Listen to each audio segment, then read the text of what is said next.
Dorothy? Yeah. No, it's we're unmuted.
Мы, пожалуйста, занимаем свои места.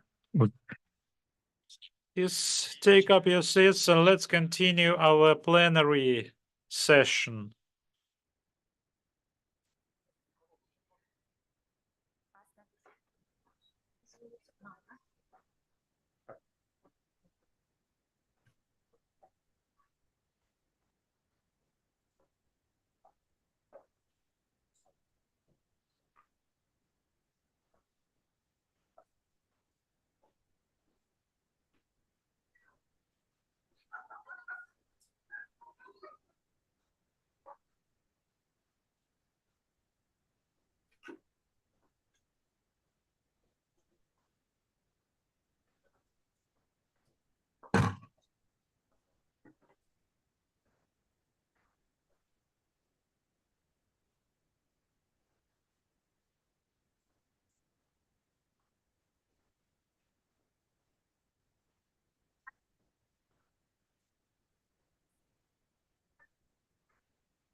Подойдите сюда.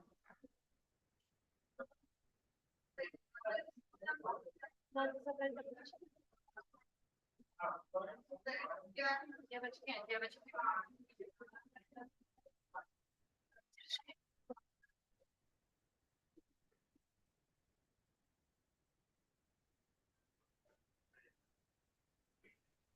Стакана больше нет, только вода. Короче, вот здесь вот ее кухня, туда заходи, там коробка со стаканами. Найди, пожалуйста.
Есть программка.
Дорогие друзья, мы продолжаем.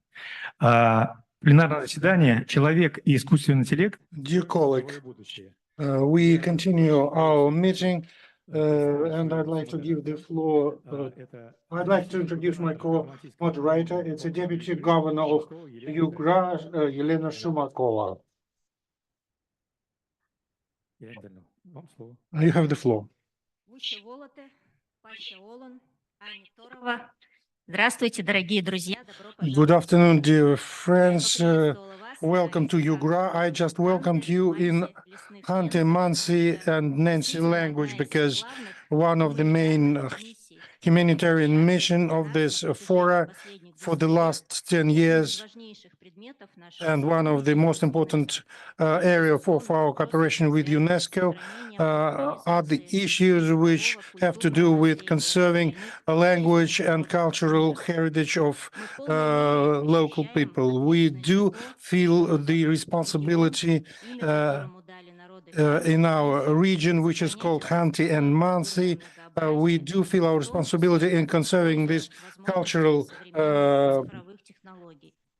cultural heritage using for this digital technologies. We don't understand that ethno-cultural identity today is one of the most important factor of stable development of developing cultures and developing our heritage. That's why we are thankful to Russian UNESCO Commission and the IFAB for organizing back in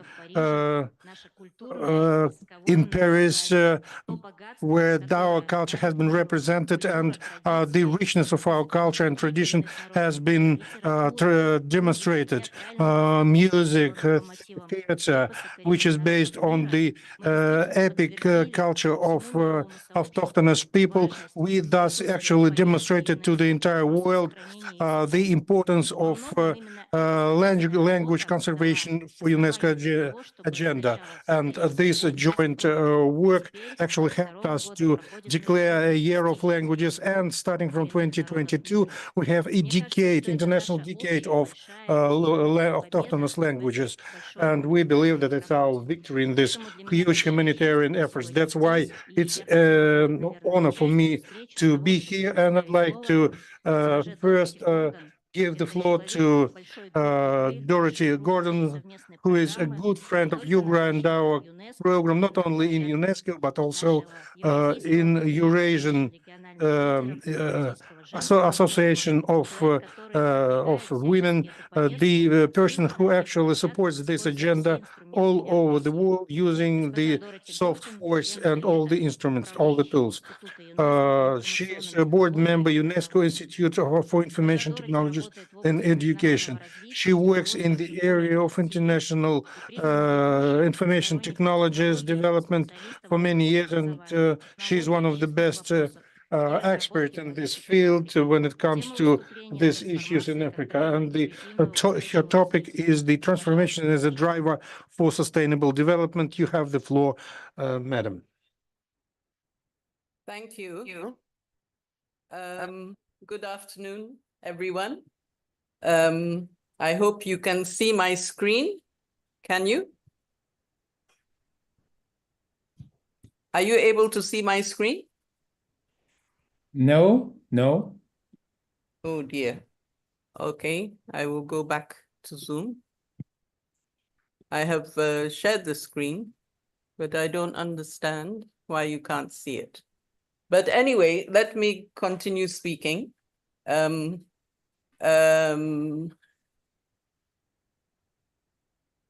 This is a bit Dorothy, complicated. good, very good.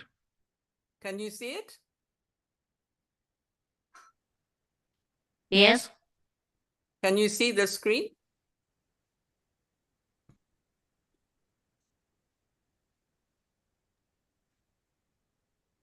We see you, Dorothy.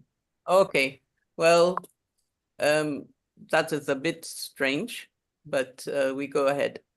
Good afternoon, Mr. Ruslan Kukark, Acting Governor of Khanty-Mansi Autonomous Area, Ugra, Ms. Elena Shumakova, Deputy Governor of the Khanty-Mansi Autonomous Area, Ugra, Mr. Sergei Bakaykin, Chair of the Russian UNESCO IFAB Committee and member of the Commission of the Russian Federation for UNESCO, Anastasia Pashkova, Vice Chair, Russian UNESCO IFAB Committee and Bureau Member of UNESCO IFAB Intergovernmental Council, fellow panelists, distinguished participants, allow me to congratulate all the organizers and notably the Russian IFAB Committee for the excellent organization of the 6th edition of this conference, Tangible and Intangible Impact of Information and Communication in the Digital Age.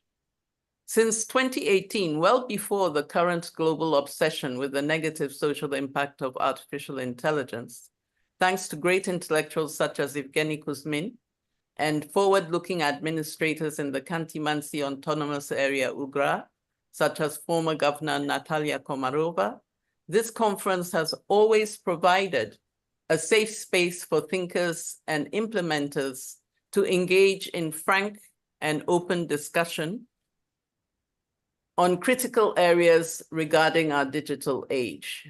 I'm confident that the new governor will continue this work. Transformation for inclusive and sustainable development is at the heart of all our aspirations for the digital age. Innovation in digital technologies has proceeded at a rapid rate. The progress on inclusion and sustainability has not. Interesting tools exist, such as UNESCO's Internet Universality Indicators and the World Benchmarking Alliance's Digital Inclusion Benchmark. This last focuses on private sector policy, process, and performance.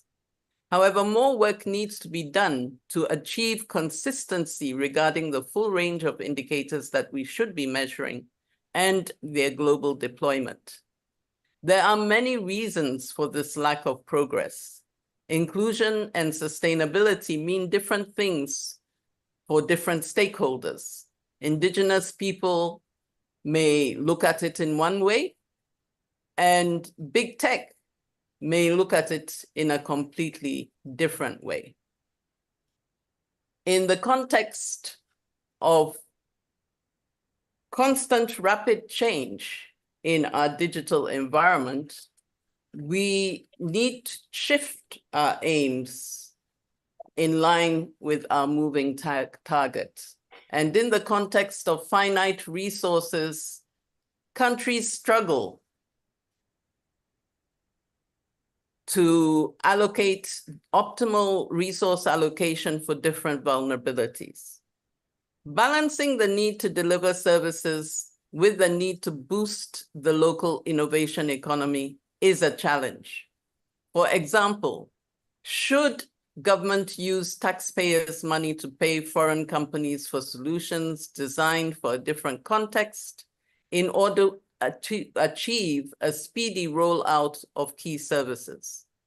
How much should we focus on dominance of North American culture and language on the internet, or the power imbalance between tech giants and government?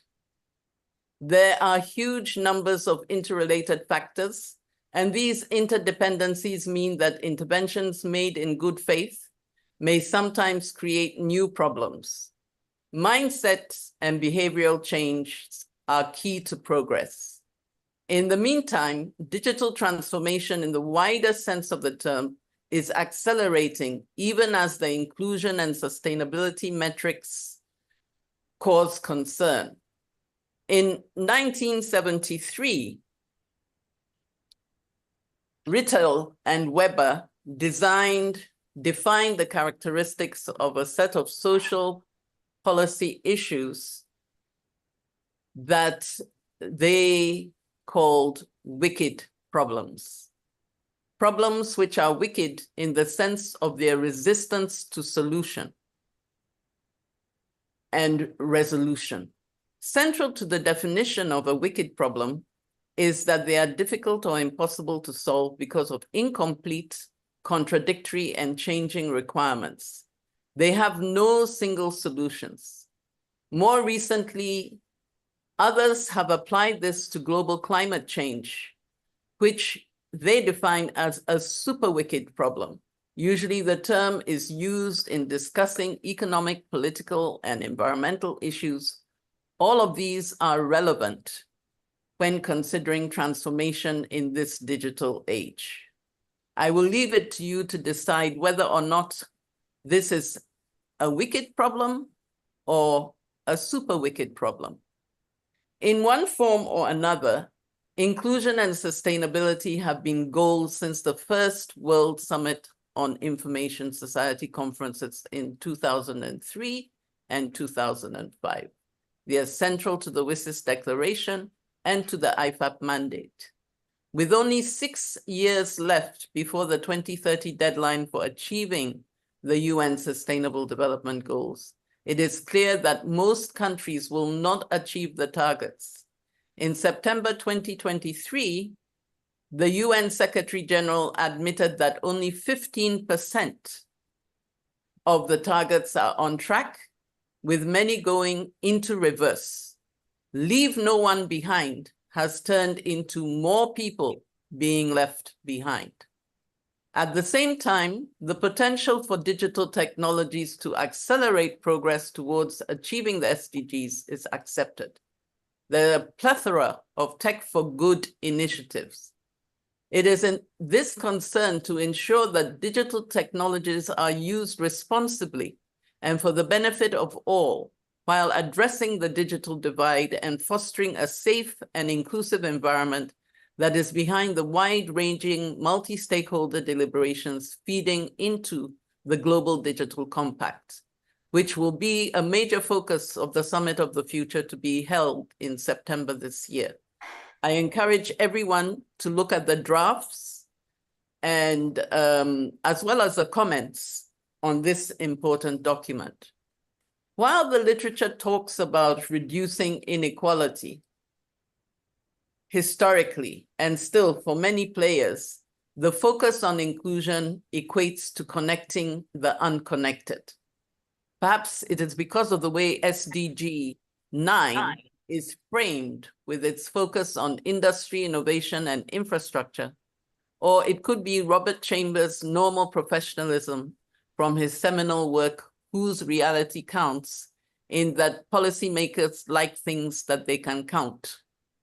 Current estimates from ITU are that 1/3 of the world's population are unconnected, an estimated 2.7 billion people.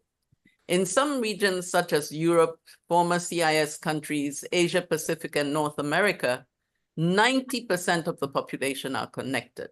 In Africa, less than 40% of people are connected.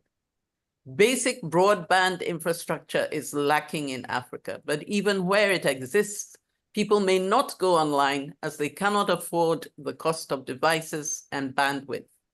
Reliability of energy supply is also a factor, and there are clear divides. In addition to poverty, older rural Africans are more often on the wrong side of the digital divide than young city dwellers. Many studies have also shown that women, and not just because the face of poverty is female, but often due to sociocultural factors linked to access to schooling and marital power dynamics, women are on the wrong side of the divide.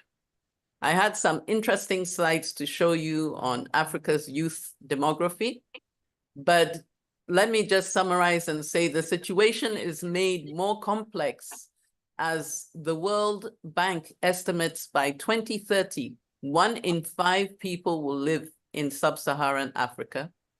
And the World Economic Forum estimates that young Africans will constitute 39% of global youth.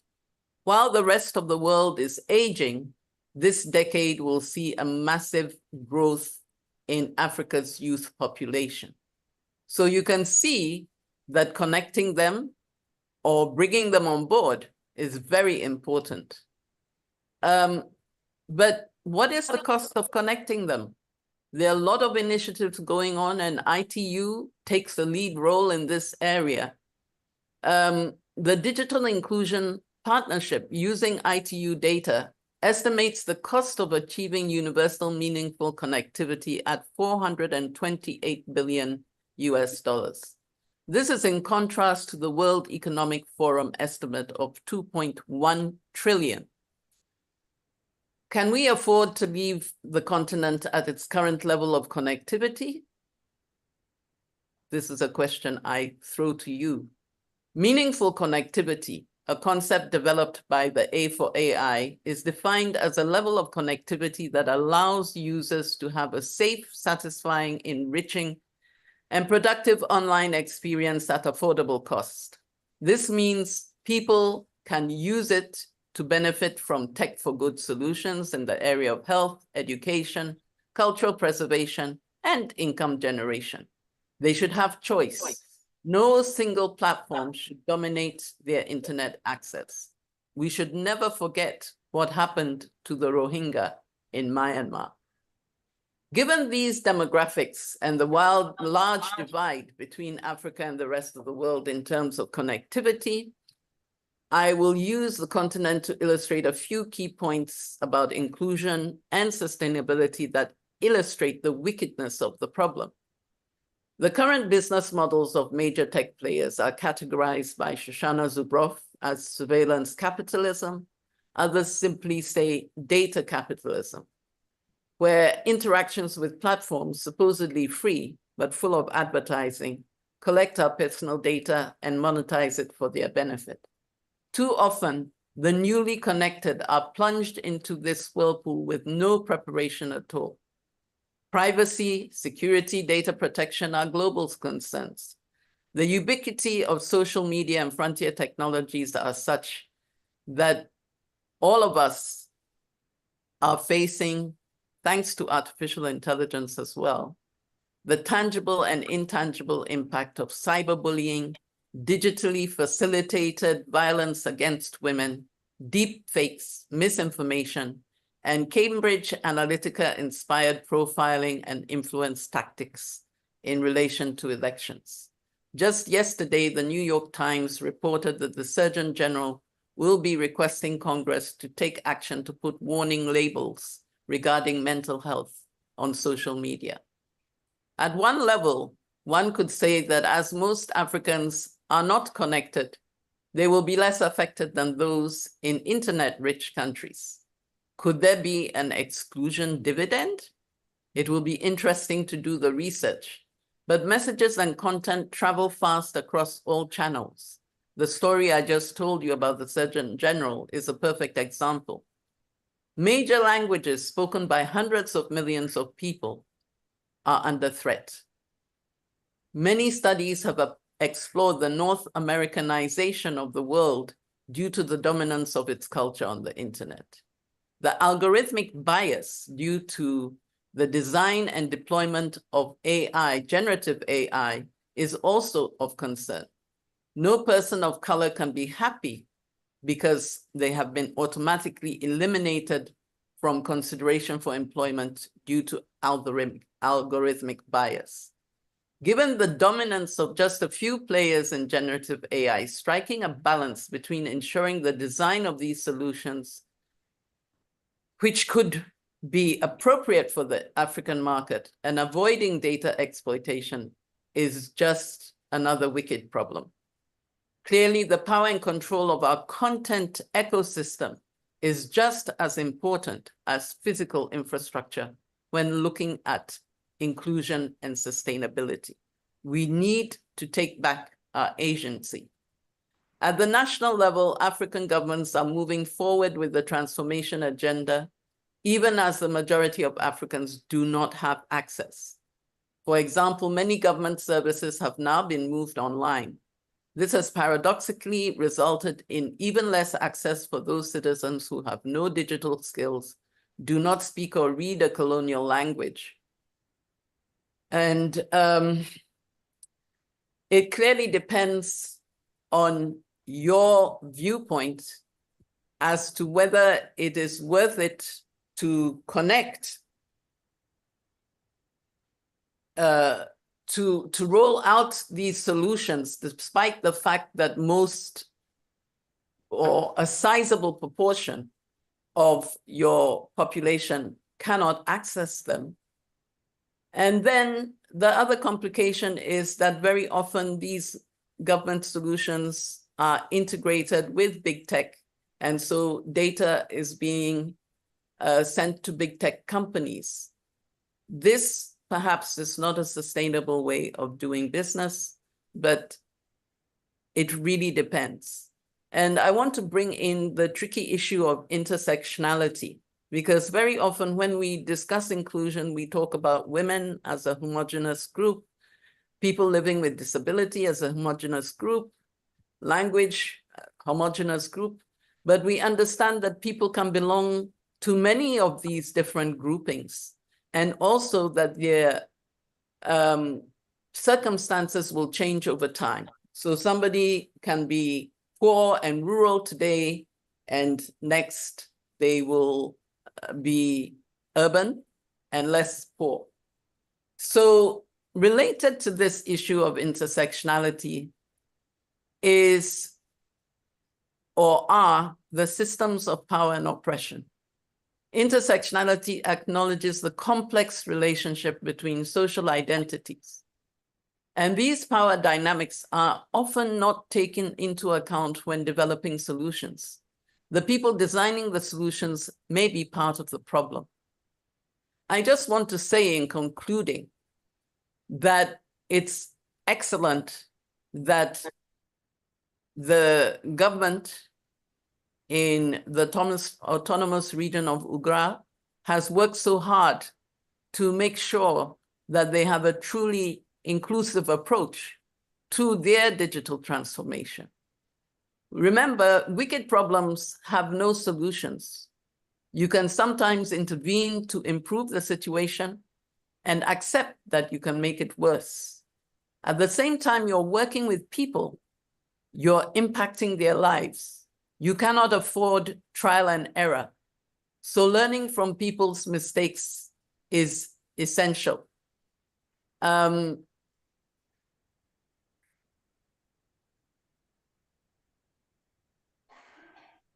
Let me see if I can bring up my slides now, because no. I think I'm not really a speaker because I'm not central. But there are a lot of issues that we can address.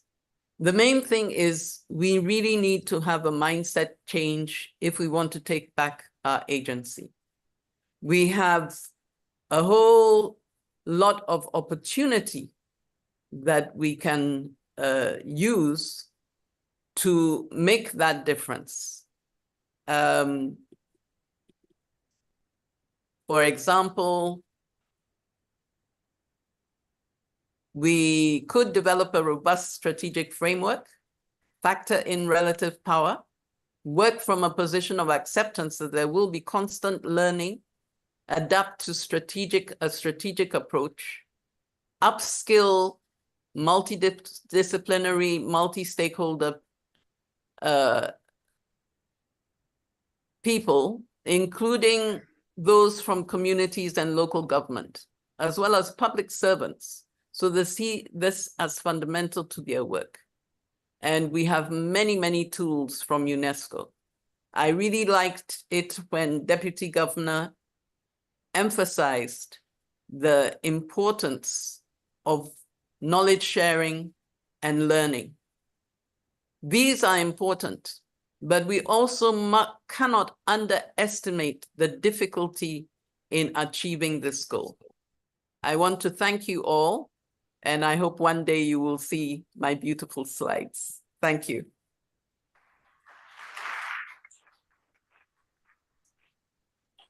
Спасибо большое, госпожа Thank you, Madam Gordon, for your important proposals. We are part of IT International Fora, BRICS, and the Shanghai Organization for Cooperation members are participating. Russia is the chairman of BRICS, and our fora is part of the official BRICS agenda. That's why your proposals, with your permission, we will analyze as part of our final resolution, which we will send to all BRICS member states via Russian channels, via governmental channels. As always, moderators are facing rather difficult tasks.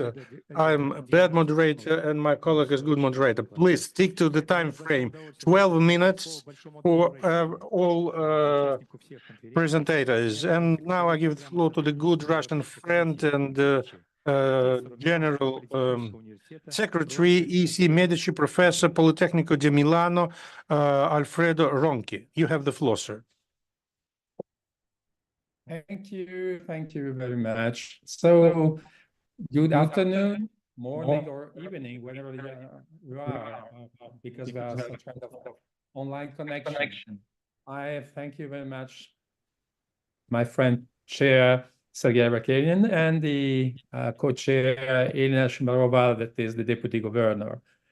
I would like to thank as well Anastasia Pesakova, because all of you invited me to participate in this very interesting, very important event. Of course, I will say good afternoon and so on to the distinguished panelists online and site participants, ladies and gentlemen.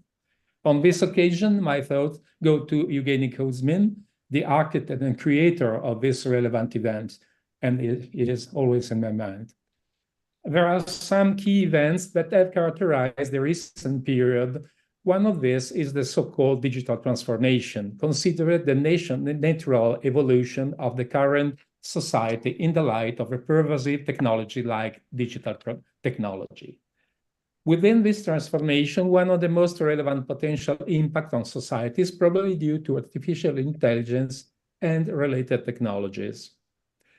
The AI and ML sector, machine learning sector, seems to have currently the most relevant impact on large part of society involving privacy, freedom, labor, security, lifestyle, and more.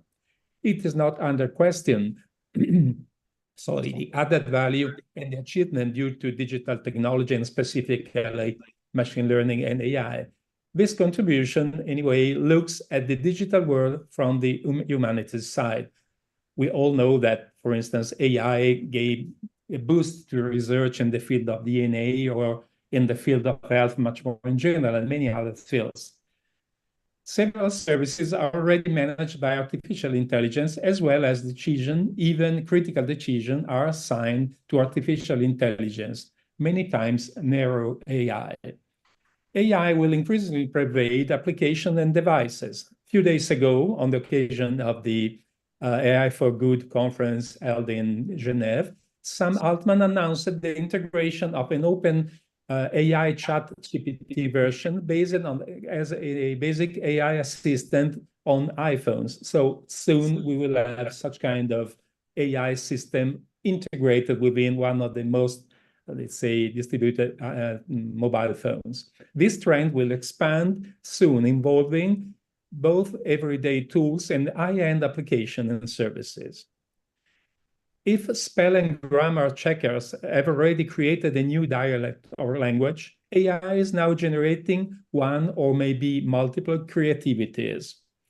Artificial intelligence, expert system, and fuzzy logic were some of the key words in the 80s. At that time, AI advanced captured the interest of journalists, being considered the seed for the Big Brother, or the initial of the progressive slavery of humanity ruled by machines. The concerns at that time was artificial intelligence design will improve itself to think faster and deeper. Then the improved version would improve itself, and so on exponentially. One of the possible biases in this branch of computer science is due to the term artificial intelligence, that initiated the understanding that there are two intelligences, one human and another artificial, potentially competing to rule the world. At the end of the 70s, early in the 80s, we start hearing about computers writing their own code while running intelligent applications, basically out-instructing themselves.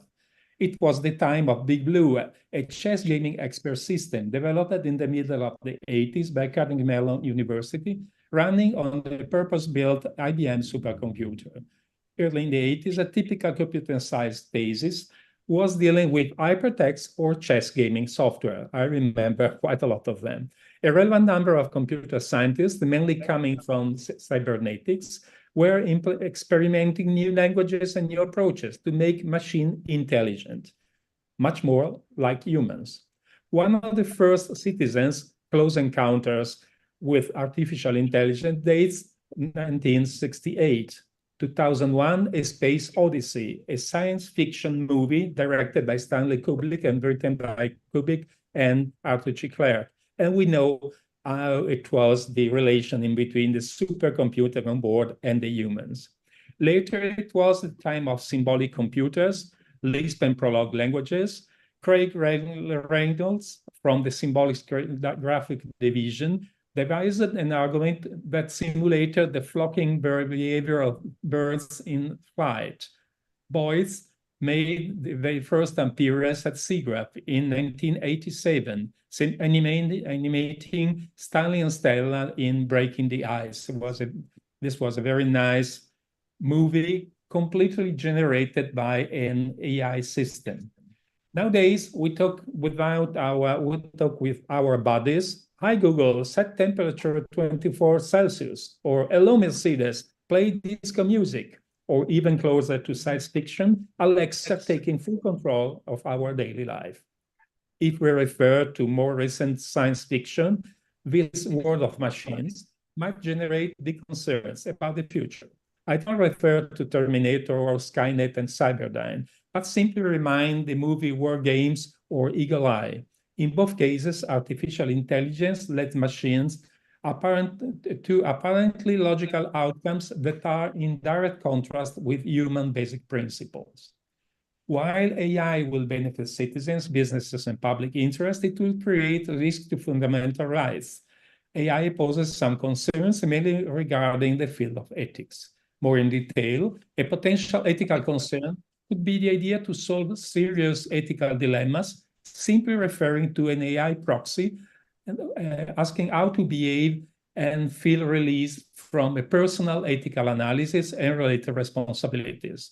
Simply think to the very high dilemma to detach or unplug the machinery in order to let someone be alive in case of deep comas.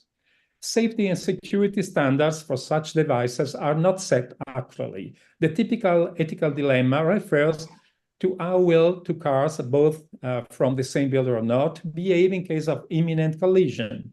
The algorithm must decide which one of the two cars can be sacrificed, the one with the baby or the other with the grandfather.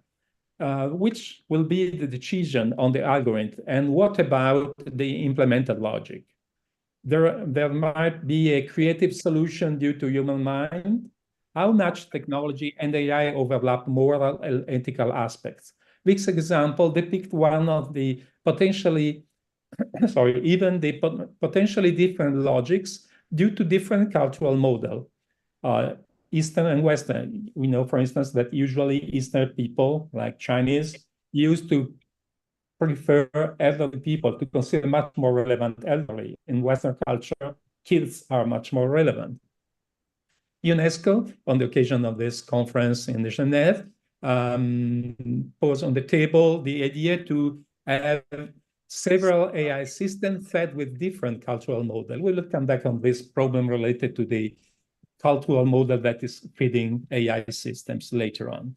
The internet distributes all over the world homogenized content that can jeopardize cultural identities. And so new generations are mainly fed by the same kind of culture and cultural background. And this it may create some troubles in the near future.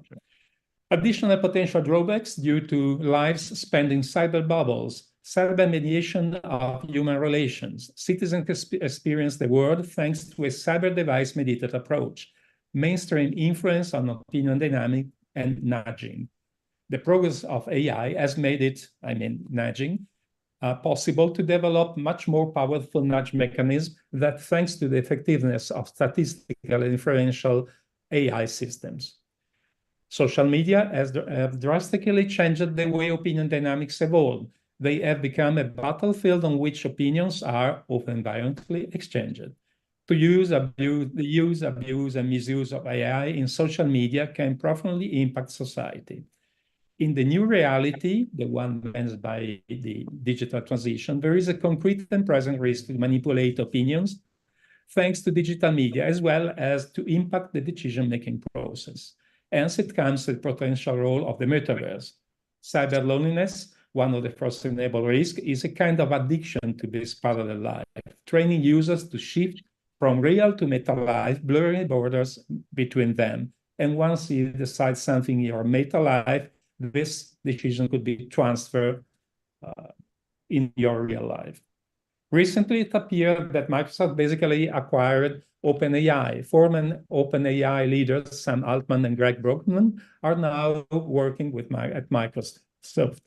This acquisition multiplies the investment in such technologies, extending their use in different scenarios. OpenAI recently released a new machine learning solution that performs far better than the previous one. So developers switched to this product, considering they own achievement already obsolete. And this gives an idea about the concentration of few companies ruling this new sector. Many of them are located in the same country. The extensive use of artificial intelligence, machine learning, and big data, apart from several ethical issues, can lead to some relevant drawbacks, if not carefully considered in the design and implementation phase. Today's artificial intelligence is growing at a phenomenal speed. Mind-boggling events like introduction to ChatGPT-4 represent unprecedented challenges. Hence, regulation of artificial intelligence, including generative AI, becomes of crucial and critical importance for all stakeholders in AI ecosystem. That's the concept of fair AI. Overall aim is to cover all AI, including traditional symbolic AI, machine learning, as well as hybrid systems. In such specific field, EU regulations adopt a risk-based approach to regulation. AI should be as neutral as possible to cover techniques that are not yet known and developed. We know that usually regulators do not intervene too early on new branches of technology to do not bias their natural evolution. Some years ago, to promote awareness and stakeholders' cooperation, the International Telecommunication Union, ITU, launched an initiative named ATI for Good.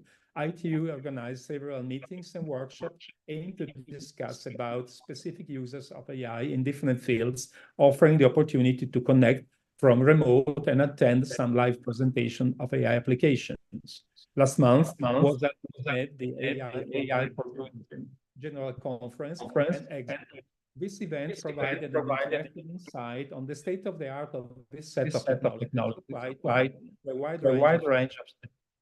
One of the most appealing topics was the growing interest for AI regulation. This interest equally shared between citizens and AI developers. On the regulatory side, overall aim is to cover all AI. AI should be, different international organizations and governments are working on regulations. More in detail, UNESCO launched an AI initiative and published different reports on these topics, including UNESCO Generative AI, UNESCO Generative AI in Education, and more. IEEE published Ethically Aligned Design, a vision for prioritizing human well-being with autonomous and intelligent systems. Similar initiatives are due to GDPI, the Global Partnership on Artificial Intelligence, OECD, Artificial Intelligence and Robotics, UNICRI, United Nations Interregional. Alfredo, excuse me. Alfredo, sorry, Alfredo. Yes? 1 Yeah? 1 minute. Okay. 1 minute. Okay, we feed an assistant mainly with big data from Western countries. This can lead, as happens in case of minoritized language, to the disappearance of other intelligence. How to remove biases in machine learning models that could potentially discriminate against underrepresented groups. Citizens are including AI both to carry out different activities ranging from writing a poem to creating a deep fake. This request many times create potential conflicts on the side of IPRs. Do we need to include bot as an author as it is? How can it identify human product from machine product? Lawyers are already animated the debate on this. Local content will be soon generated by local bots. Publisher and event organizer are asking the contributor to sign a declaration about the use or not use of API-based content, like text, images, and movies. Is this simply an integration of paternity, human plus cyber, or it is a release of responsibilities related to IPRs? Some researchers suggest issuing a regulation to impose the insertion of visible watermarking in each AI-generated product. Lastly, one of the recurrent topics on the AI for Good conference was about the AI for good versus AI for bad. Malicious uses of AI. The fight begins between AI-generated fakes and AI debunked ones. If I can transform in an engineer in a super engineer, or if a medical doctor could be turn it into a super medical doctor, we are already facing some super criminals. New ethics call into question personal free will and freedom of choice. Traditional cultural regulators of social relation and progress are being replaced by automated social algorithms. Thank you very much for your attention. Conclude here my contribution. Thanks. Спасибо большое. Thank you very much, Fred. You were talking about AI for good versus AI for bad. I think few people can answer this question, but I believe you will agree that we should prevent that AI could make final decisions instead of human beings. Thank you very much. Now I would like to give the floor to Greg Simmons, independent consultant expert, Valdai International Discussion Club. You know, Valdai International Discussion Club is a working platform which focuses on the formation of solutions to many international economic and other problems. The topic of presentation, the new Cold War, role and effects of the global North information operation and influence activity. Okay, so after that introduction, maybe to set expectations. What wasn't said is that I'm a citizen of not one unfriendly country, but two unfriendly countries. So it sets the tone, although I'm not particularly renowned for being politically correct in that area of unfriendly countries. Now, talking on the topic, the new Cold War, the role and effects of the global North's information operations and influence activity. First of all, I think it's necessary to go into a grounding. What are the different realms of human existence and how they interact with each other? So, I mean, there are three basic planes of human existence. There's the physical realm. This is where people, places, and events occur. Like we're having this particular event now where I'm speaking. Then there's the information realm. And this is where you've got the use of interpretation and representation of the people, places, events of the physical realm. And I define an interpretation as being an attempt to understand something. So that is understanding a particular thing which is occurring in the physical realm, whereas a representation is an attempt to define, that is, to shape, rather than understand what is happening. And this leads us to the final realm, which is the cognitive realm. This is where people process what they see, hear, read, see in the physical and information realm. These are all not separated from each other, but they're all interacting with each other and influence each other. Now, when we come to things like information, and especially when it comes to the topic of this conference, I mean, on the one hand, you're dealing with the technical aspect of information and its effects. So that is those machines with this, or artificial intelligence, etc., which is creating those tangible and intangible impacts. But there's also, and this is what I shall focus on, that is the human mind, and this is something maybe a little less predictable at times. So getting into this, I mean, what we're seeing before us today is nothing unusual per se. That is, you're having a transformation of a global geopolitical order. Periodically, these happen. But it's interesting how these events are represented. Because, I mean, this is what is going to affect how it's engineering of consent in a way. So it's engineering perception, which is a means to consensus. So perception, conformity, consensus, if we look at it in those particular forms, following from each other. So first of all, to shape what people think and how people react to what they think. The second point is to get conformity on that. That is, people to think along the same lines. Following from that, then the usual next step is to deduce, well, everyone's thinking the same thing.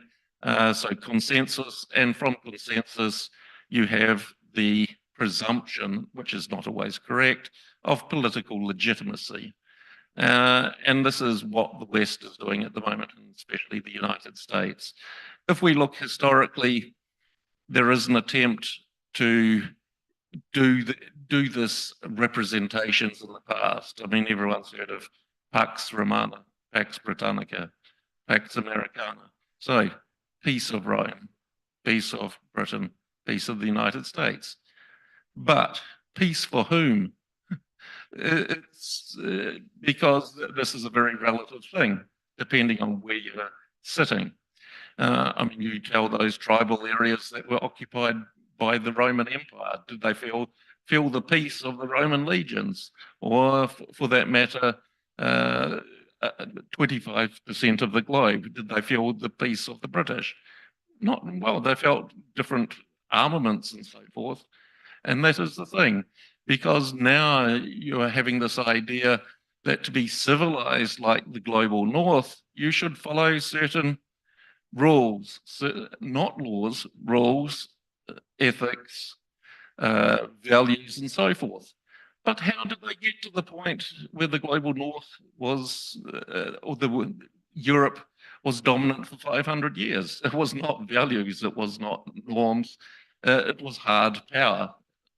I mean, Hong Kong didn't become a British colony because of values and pleasant exchanges of cups of tea. They were ruthlessly conquered, and British were pushing opium. They were the drug dealers of the day.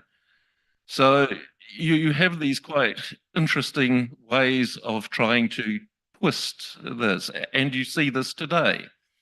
I mean, you have this so-called rules-based order, which is currently falling apart because one of the biggest problems for them is how do you sustain a lie perpetually, especially if that lie is being broadcast on TV around the world and you do not have complete information domain dominance.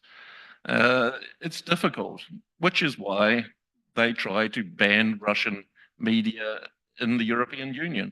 It goes against all of the actual laws which they brought about. I mean, it violates the European Convention on Human Rights, for one. But this is the point. It's about card stacking. So you stack the environment in your favor by enacting different things which are theoretically done in the name of good. So while, for example, this nonsense about disinformation, I mean, the biggest purveyors of disinformation are the ones crying the hardest about trying to control it, and they are the ones to control it. I mean, BBC, CNN, whatever. I mean, and occasionally something goes wrong, and I'm going to give you a case of that from my own personal experience. A couple of years ago, CNN, for whatever reason, I don't know, it's pretty inadvisable and stupid that they did it, came to me and asked, would you comment on CNN? And this was about the Budapest memorandum.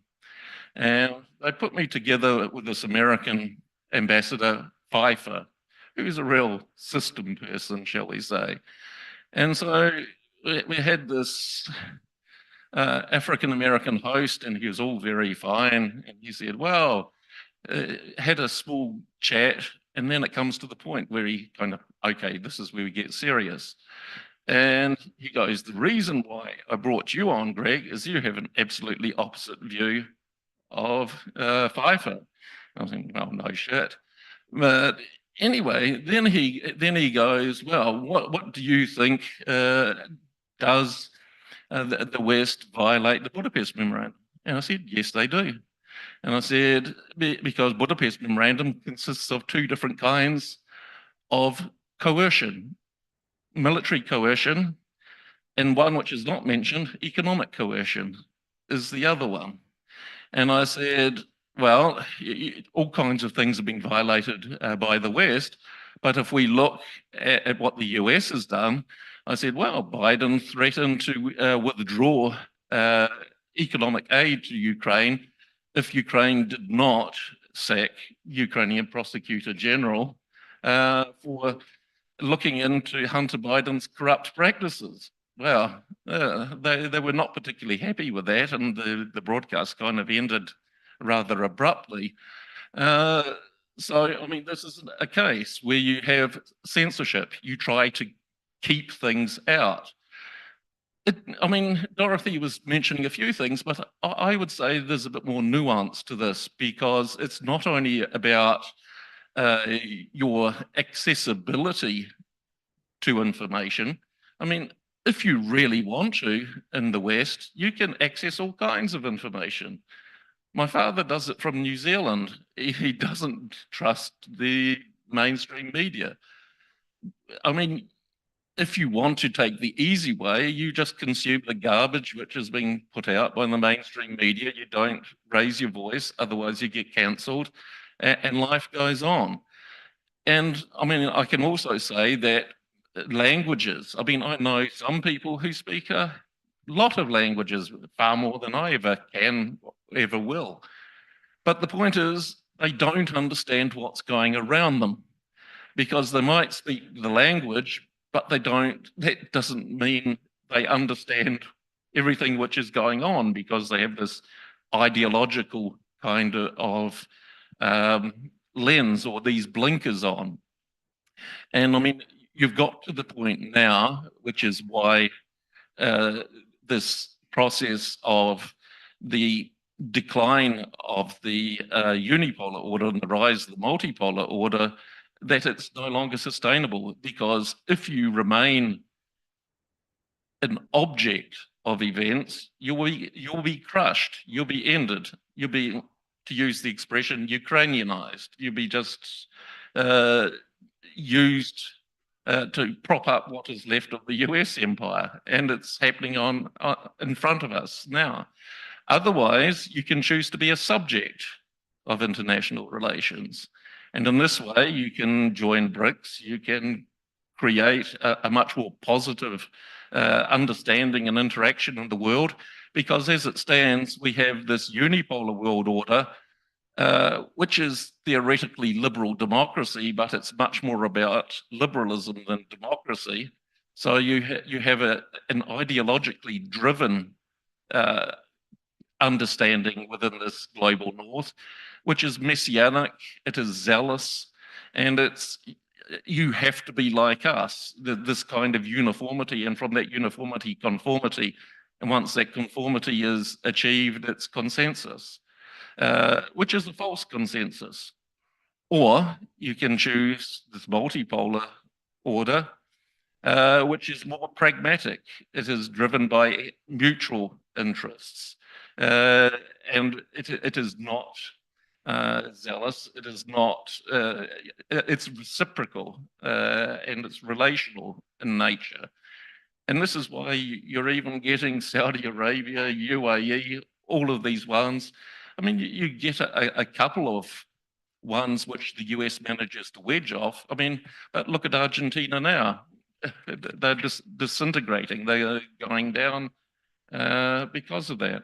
But in order for time, I will stop my rave here, and well, just a few points to think about in this information space, because at the end of the day, people quite often react to what they perceive, what they think is the reality, even if that reality does not exist. And I mean, I've seen it all around myself, and those few people who try to keep their heads, not join the herd mentality, which, I mean, it's overtaken what is left of the West. So I'll leave you with that optimistic note.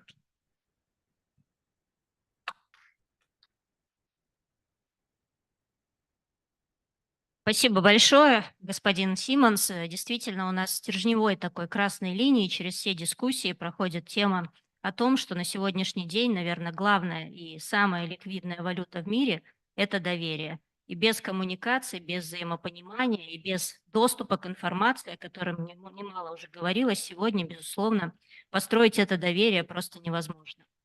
Ну, а мы переходим к следующему нашему сегодняшнему спикеру, Пьер Эммануэль Томан, президент Ассоциации геополитических исследований Евроконтинент, профессор Института социальных, экономических и политических наук.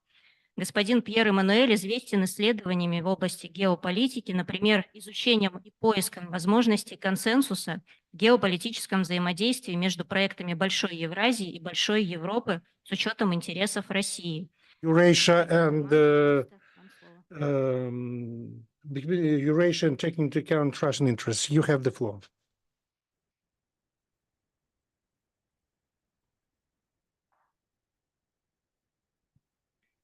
Thank you.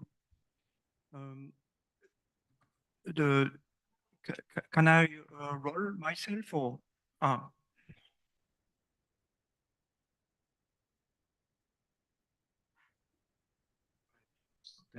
Okay. Here we go. Thank you. So it's there. Okay.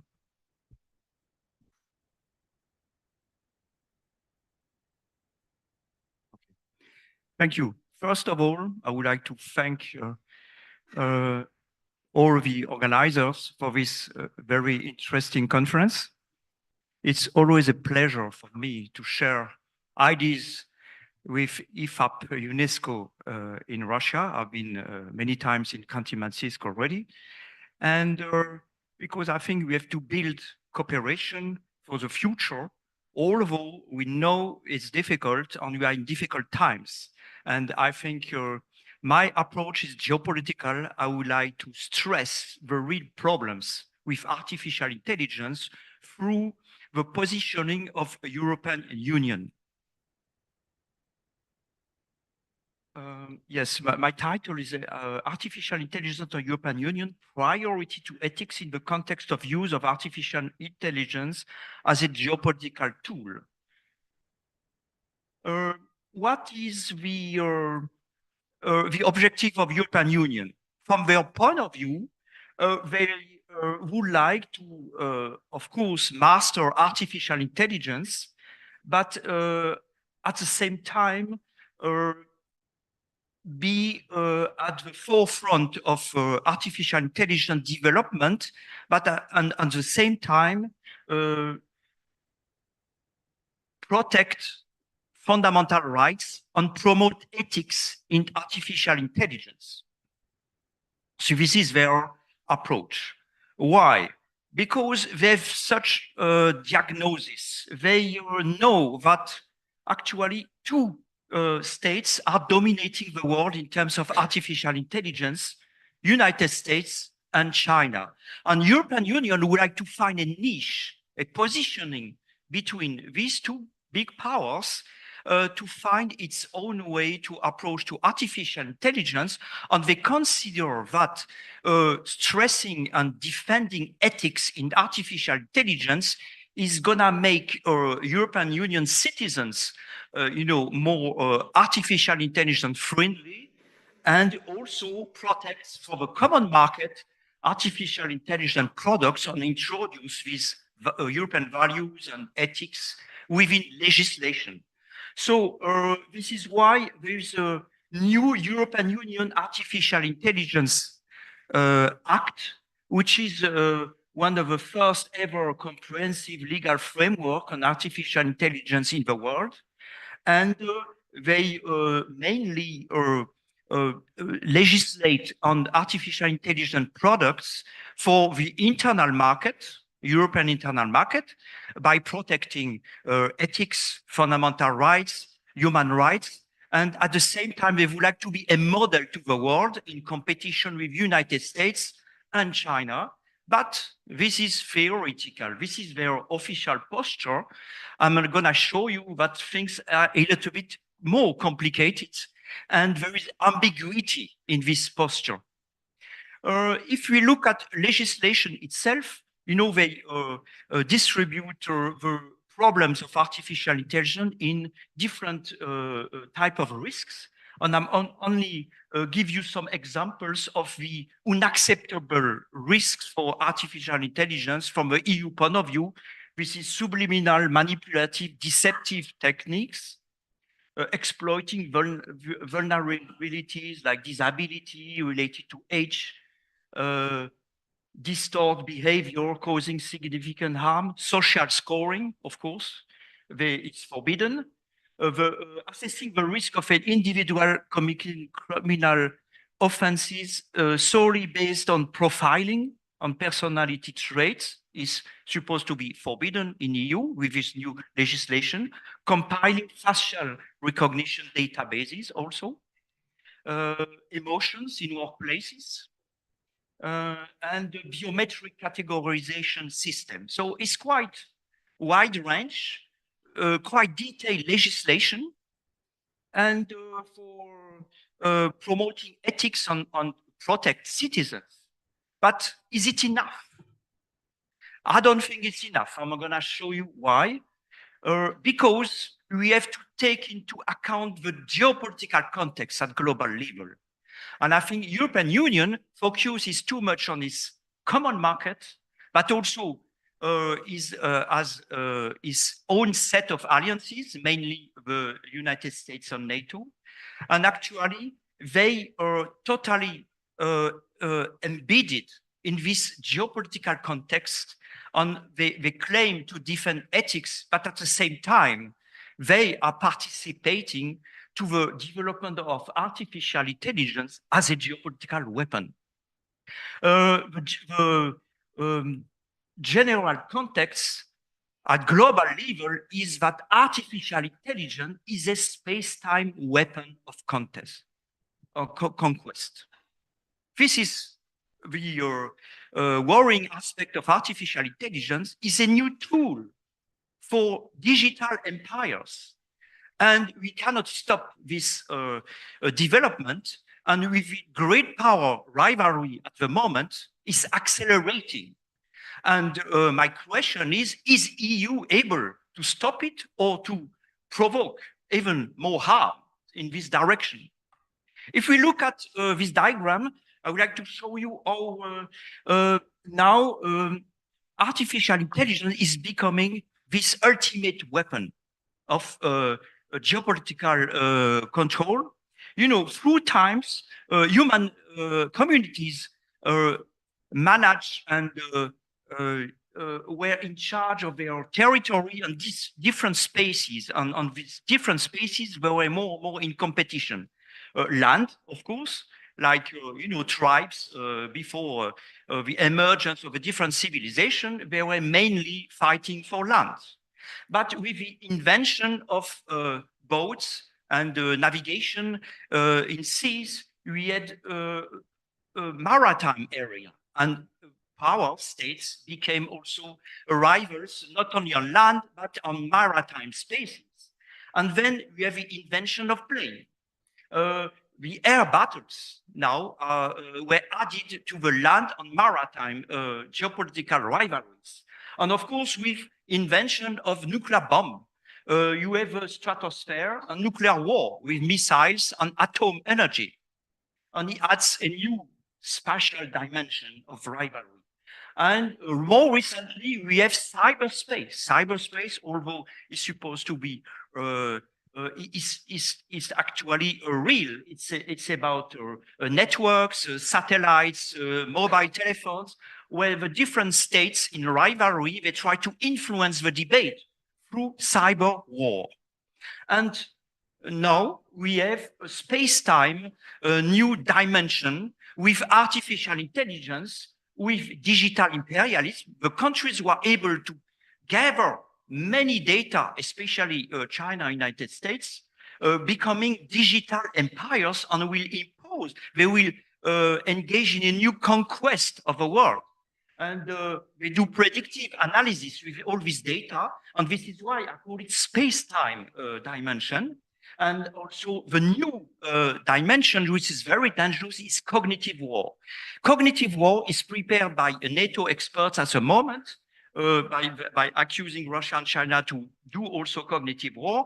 And they say, in addition to land, sea, air, stratosphere, cyberspace, we have to add a new dimension. This is the control of a brain. The brain is becoming the new target of, with artificial intelligence system, of controlling populations and territory. And the countries, the states who are going to be able to have a strategy combining these different spaces are going to control the world. Who controls artificial intelligence is going to control the world.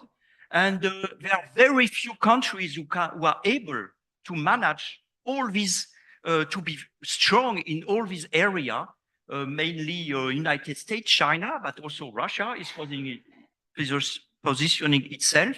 And a few European countries, although they don't master all these different spaces.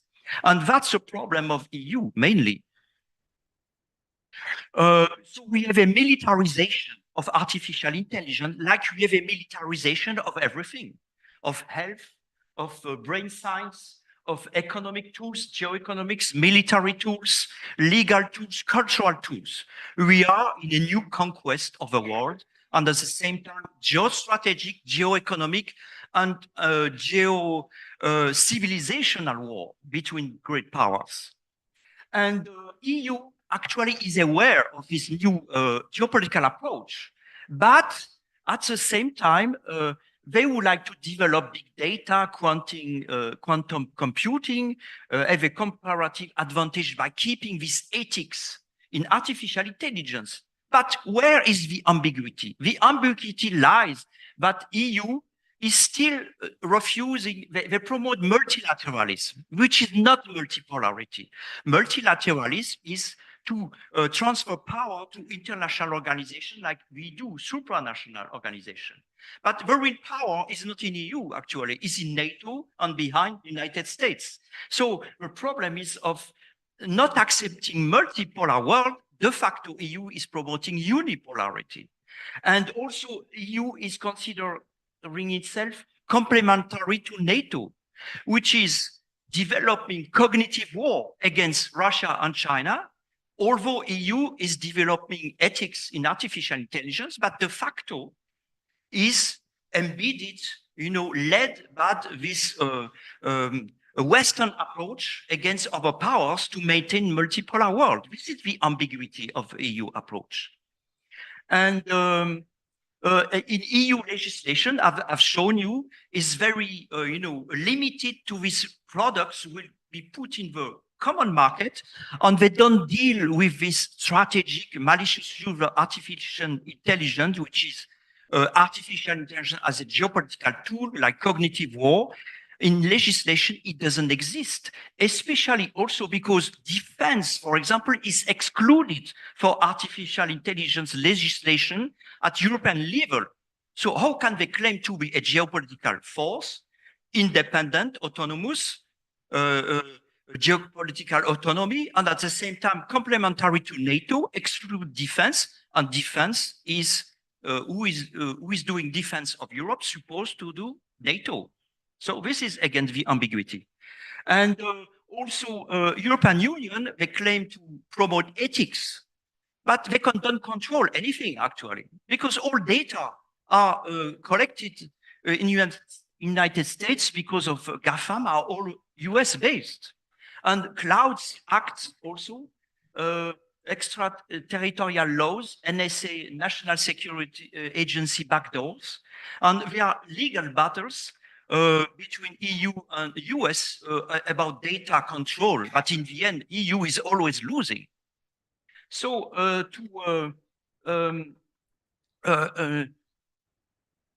to go faster, this EU-US technological alliance make EU actually not defending its own approach to artificial intelligence in ethics regarding this artificial intelligence as a geopolitical tool, but is reinforcing the problem by being in a bloc policy with US against Russia and China in the general configuration we have now today. This is a geopolitical configuration today of, in red, the countries who apply sanctions against Russia and the other countries who refuses and are developing in BRICS, Shanghai Cooperation Organization, an alternative globalization, alternative to the West. And the EU actually is squeezed between Eurasia and Africa, and is vassalized more and more by NATO and US. And actually in artificial intelligence matters, this is the same.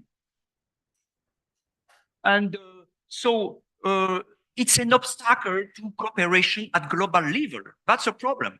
I would to challenge a malicious use of artificial intelligence, cognitive war, to have more balance between different states.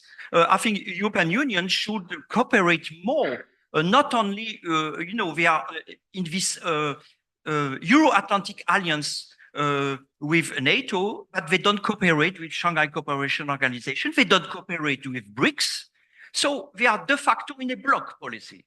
And this is damaging global cooperation about this very dangerous progression of artificial intelligence as a weapon, a new weapon of conquest.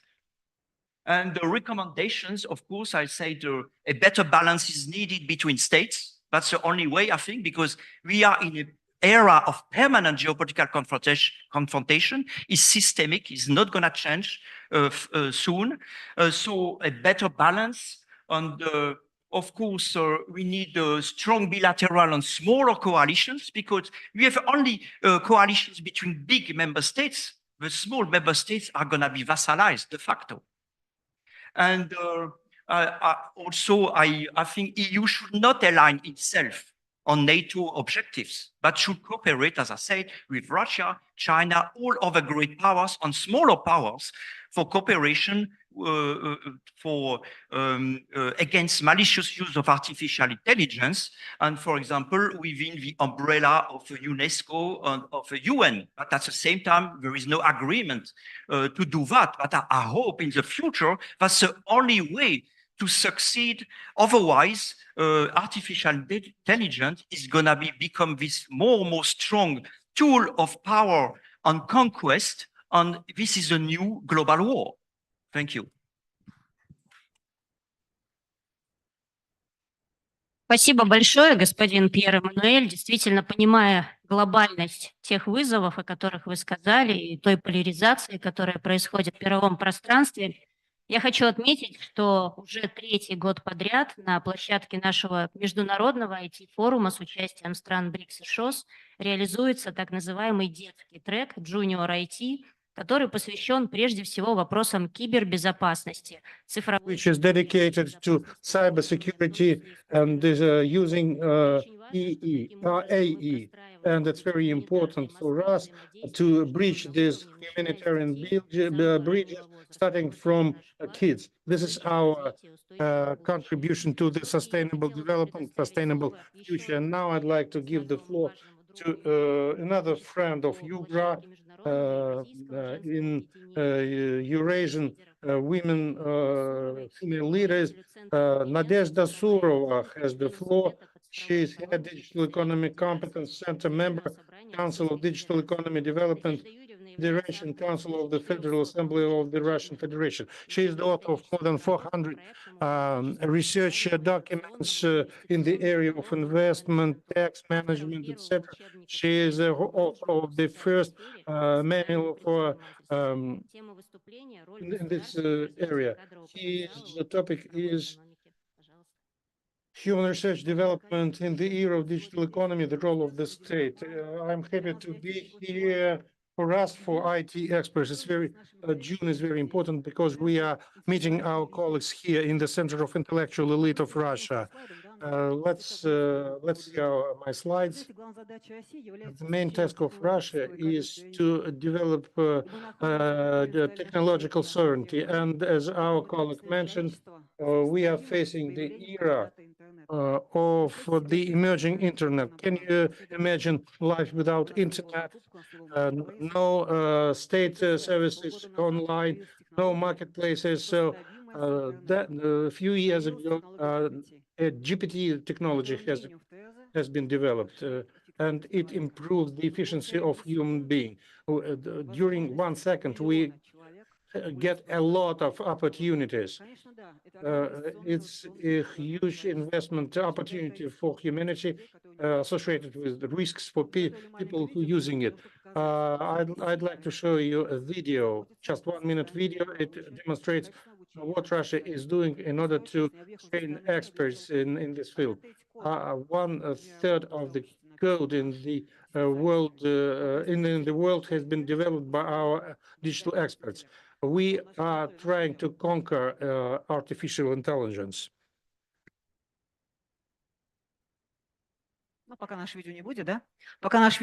Okay. Main elements. What is digital economy and why we are transferring to data economy? This year, the 4th year of investment in the expert training. Now we are transferring to the data economy.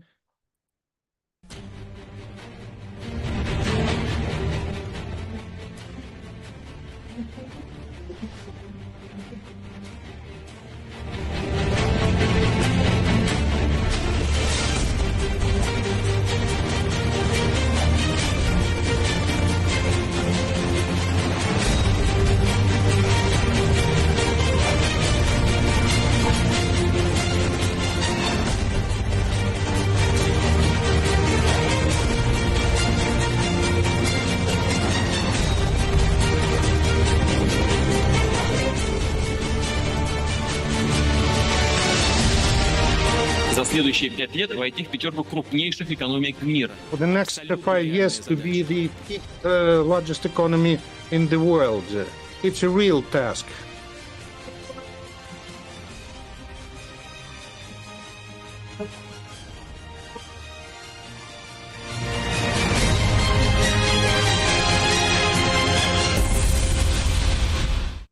Вы знаете, ни в одной экономике мира не заложено столько... Not a single economy of the world has such opportunities as in Russia. Opportunities for human being. It's the subsidies for schools. It's the creation of infrastructure, school,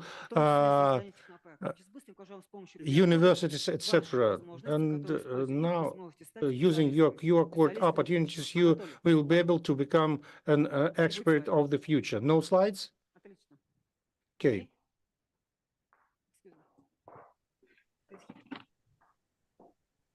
Окей. Своя экономика для нас с вами — это новые технологии. Well, digital economy, it's a new economies like blockchain, ITs, etc.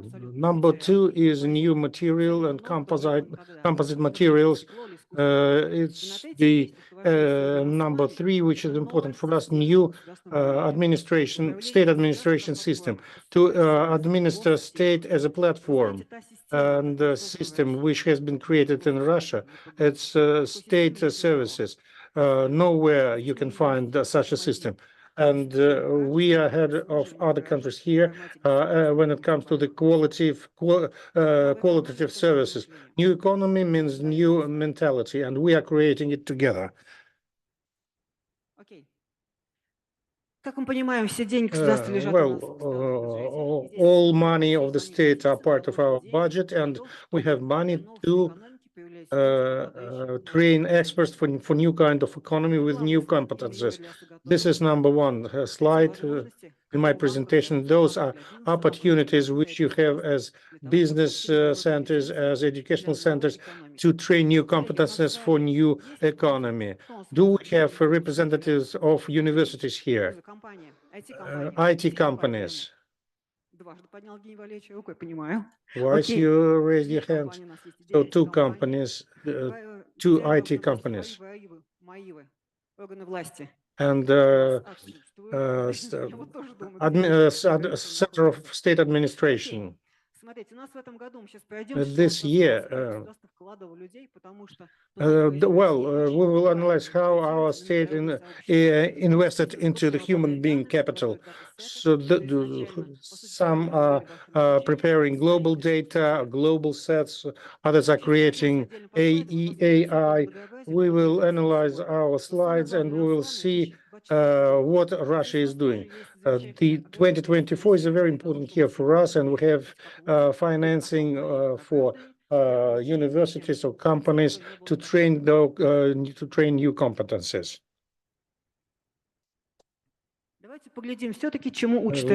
Let's see what Russia is. In which areas Russia is training. So more than 74,000 of our citizens have been trained as part of this program. And Russia trained people to create IT products. Next year, we will create engineers, and you can participate in this in the creation of such opportunities. Number 3 is data protection, and 3 AI. Up to today, we trained 2,000 persons as part of these programs. And what is most important are our kids, the code of the future. Till 2030, more than 1 million of school kids will be trained as IT experts. And now you will see a unique case, what Russia has done. School training free of charge, 8th or 11th years. Thanks to 2 IT companies, financial university, also university, they created the methodology to train blind people in JavaScript, which allows them to create games. And our blind kids, they actually participate in developing our future. I'll show you this the photo of girl who has been trained thanks to state support, and she created using JavaScript to treat her new product. We do understand that the future world is a digital world, and it's not restricted to only to me or other person. So for these programs, we have financing, international financing as well. We offer free of charge training for not only for our citizens, for foreigners as well. It's a very important slide. 172 million of financing, and Russian team is our investment in innovation cluster, supported our initiative, and starting from this year, our kids will be trained as new experts. Here is my QR code. I'm ready to participate in a discussion together with you for us to be able to create new products and for us to be able to interact with the entire international community. Thank you.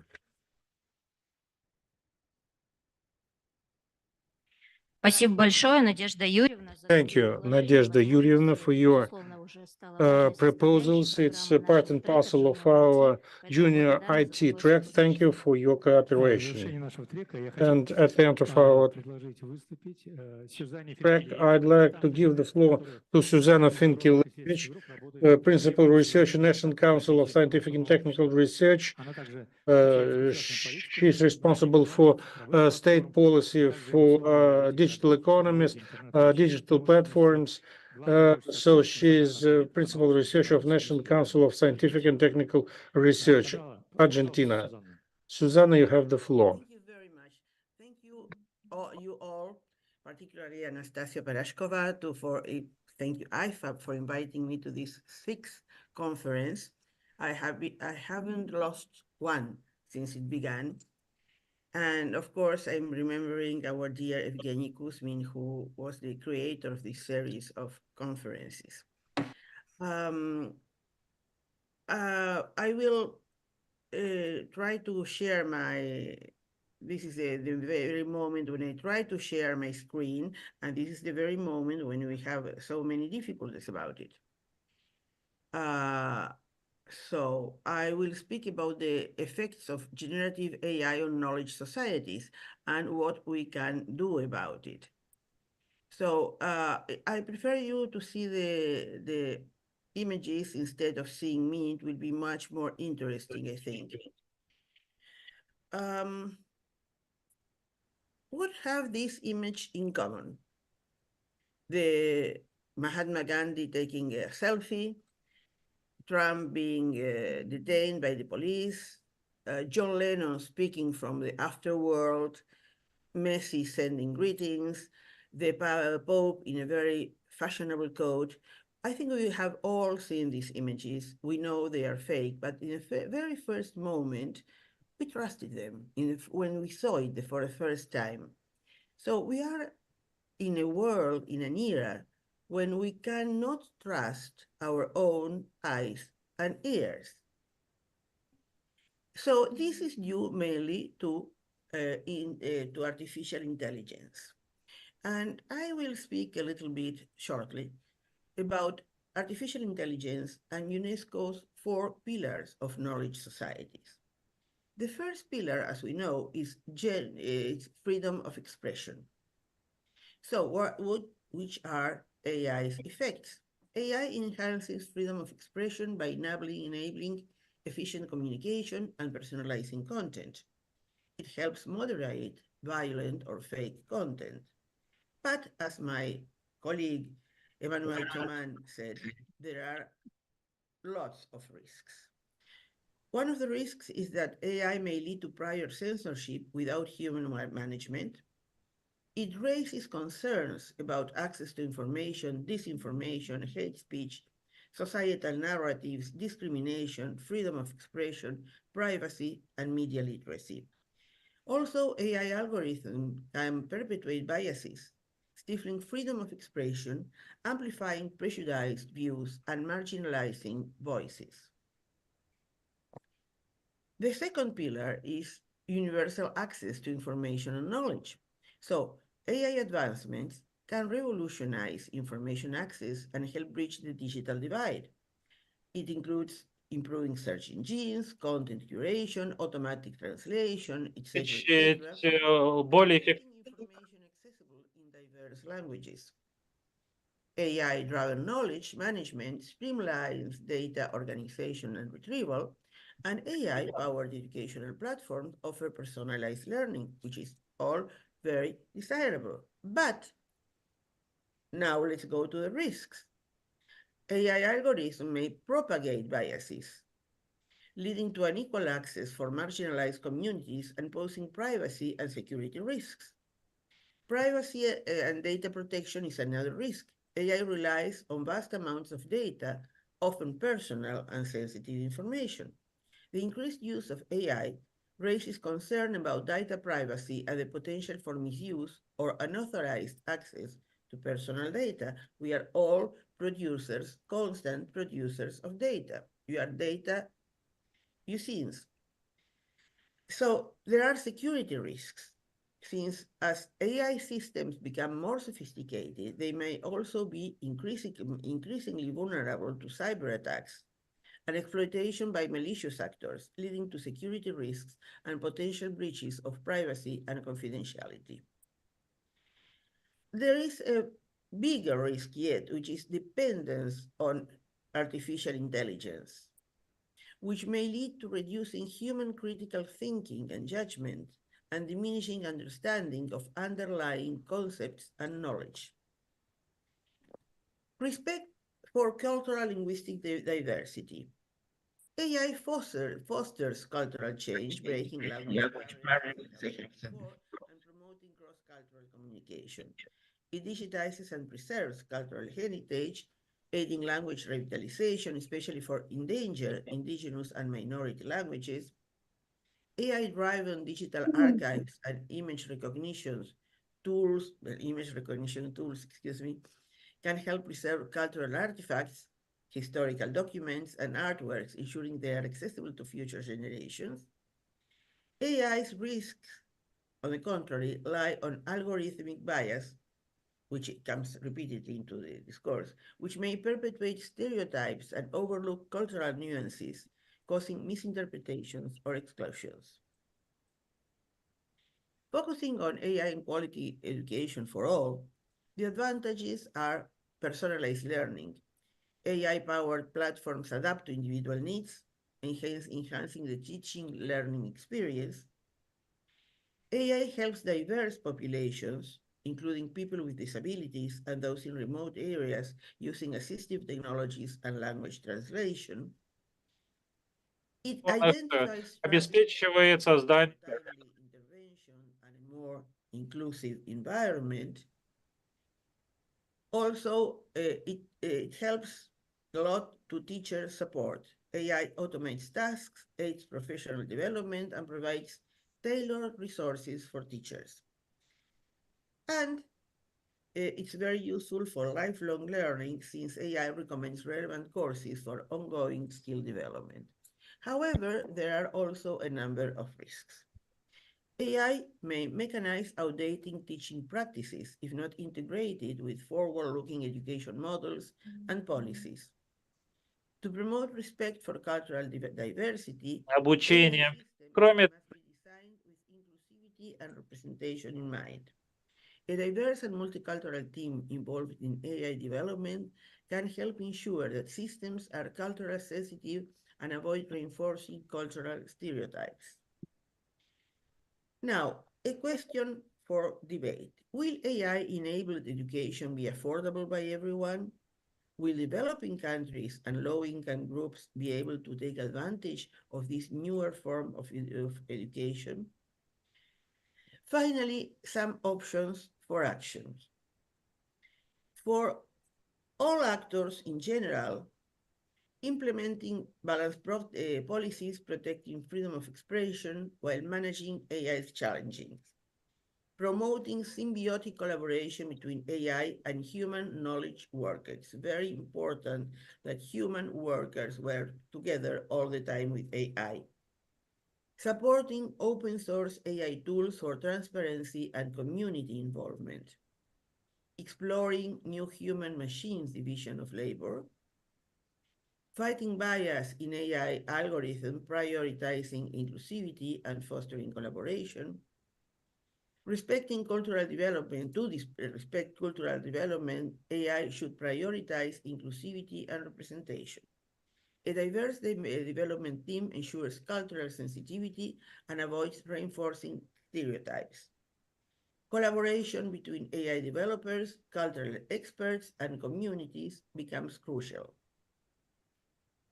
Now, some options for governments and international organizations, including UNESCO.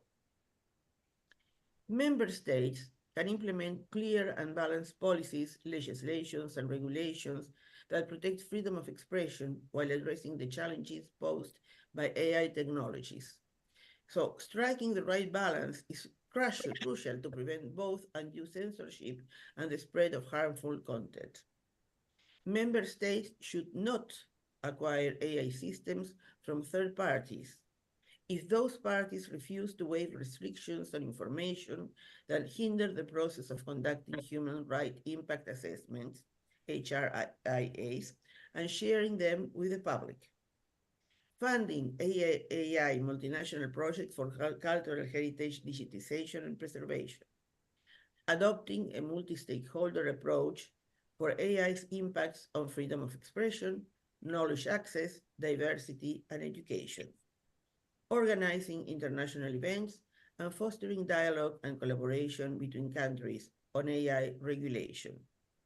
And establishing national and international committees for ethical AI principles. Thank you very much for your kind attention.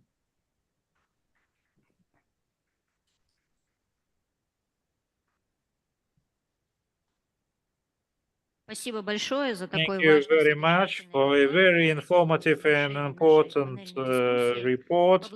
To conclude, I would like to thank all the speakers because we've talked a lot about the challenges here in the northern Arctic Yugur land. And in conclusion of this meeting, as a recipe, I would like to quote the words of poet Shestalov, native from this region, who would celebrate it 88 years.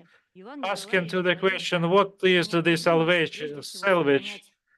He said, we need to preserve our native culture, listening to our land, and the frost is our good teacher.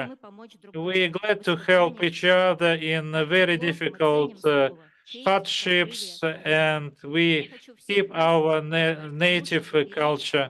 So this is my urge. Let's urge our native cultures as an important element of multidiversal culture. Thank you very much. And as a moderator, I would like to thank Elena Vitalyevna for a perfect moderation and speakers for very brilliant reports, and wish all the success to us.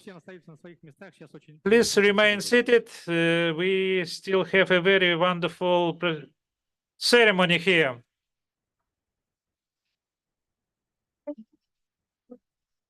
The Russian UNESCO committee initiated to organize a vote after Evgeny Ivanovich Kuzmin, just for the sake of memory of a Russian brilliant expert in ICT and language preservation, and the head of this committee and the Russian Committee Information for All. This vote is intended to encourage the international experts in this field that we are working, and to continue the activities launched by Professor Kuzmin. The main task is just a better contribution to the ICT area and language preservation. I would like to thank the government of this region for support of this initiative. So the ceremony is open. We invite the first deputy of the governor of Khanty-Mansiysk, Evgeny Ivanovich Zabazlaev, the organizer of the 15th IT Forum with the BRIC and SCO's member states. Good afternoon, dear friends. I would like first to thank organizing committee for these initiatives, for creation of this award after Professor Kuzmin, who was inspiring the work of this forum, a person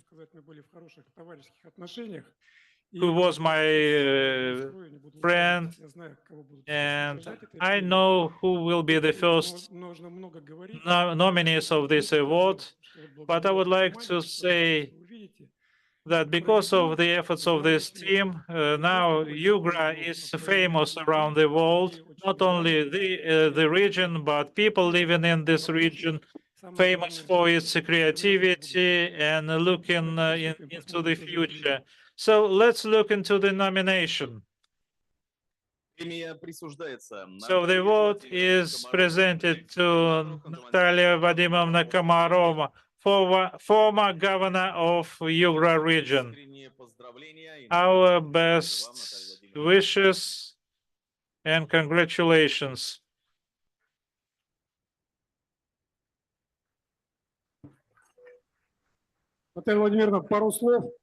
Natalia Vladimirovna, a couple of words. Thank you. Thank you very much. The vote is given to Dorothy Orden, board member, UNESCO for Information Technologies in Education, Ghana.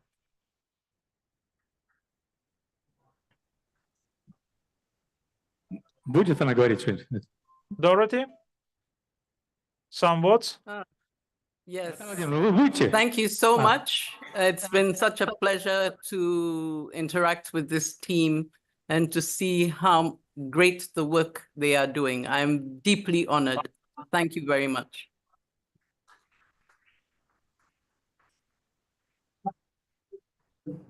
Премия присуждается. Евгений Иванович, раз Президент. госпожа Дороти высказалась, я тоже, в свою очередь, передаю For огромное my turn, I would like to send big thanks комитету, который принял to the решение о committee who награждении decided to Евгения award Ивановича.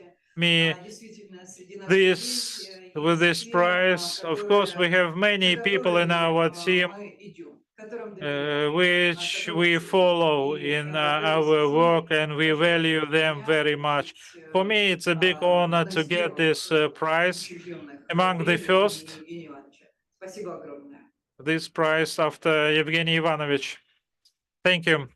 Премия присуждается Кордел Грин, заместителю председателя Golden Green, Vice Chair, Intergovernmental Council of the UNESCO Information for All Program. Our best congratulations. We will send this prize to you.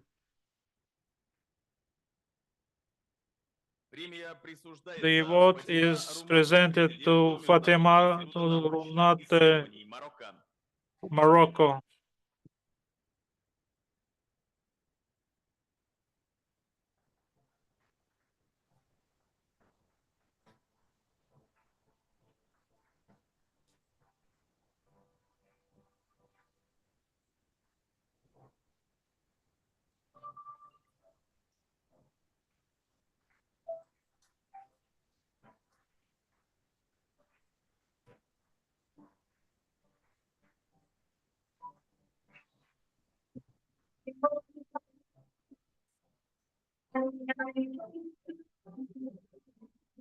Thank you so much for this great honor.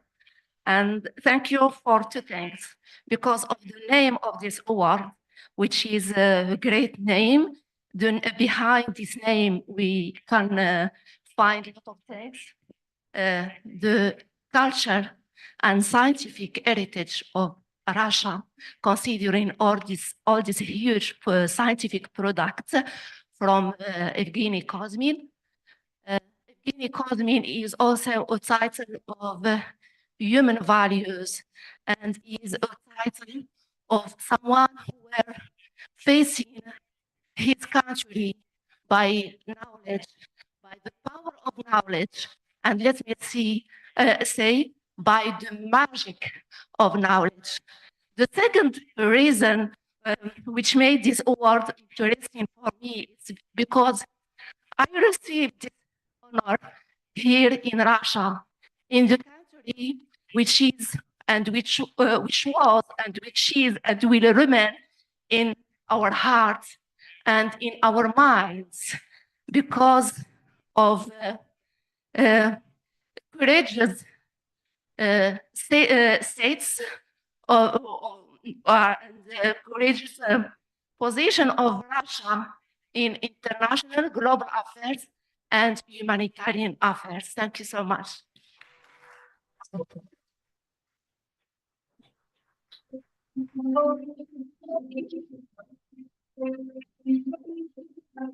Премия присуждается Прабхакар Рао Джандила, профессору, декану факультета Prabhakar Rao Jandila, Dean School of Humanities, University of Hyderabad, India.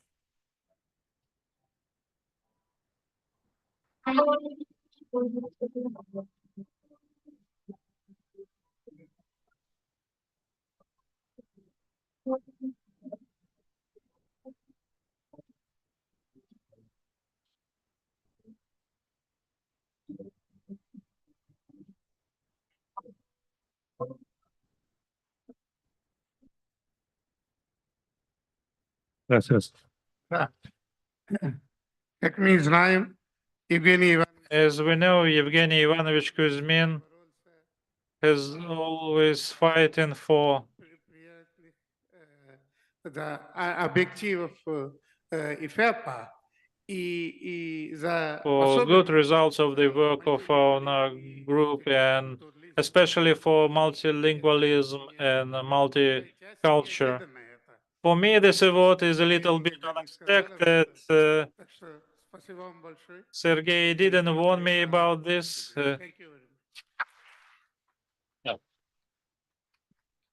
Уважаемые дамы и господа, господин... Ladies and gentlemen, Cordell Green is online and he wishes to say something. We give the floor to him. Thank you very much. It is my delight and also very pleasant surprise to receive this award.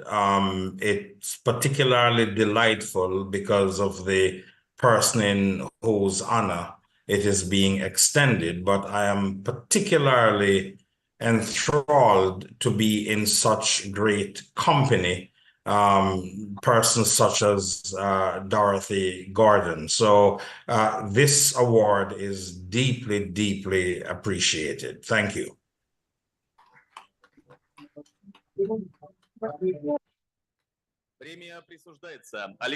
The prize goes to Mr. Gunko, the head of the non-commercial organization program of internet promotion of the UNESCO program Information for All.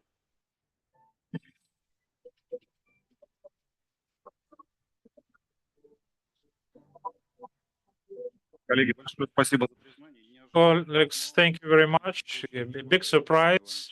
And of course, I miss Evgeny Ivanovich very much.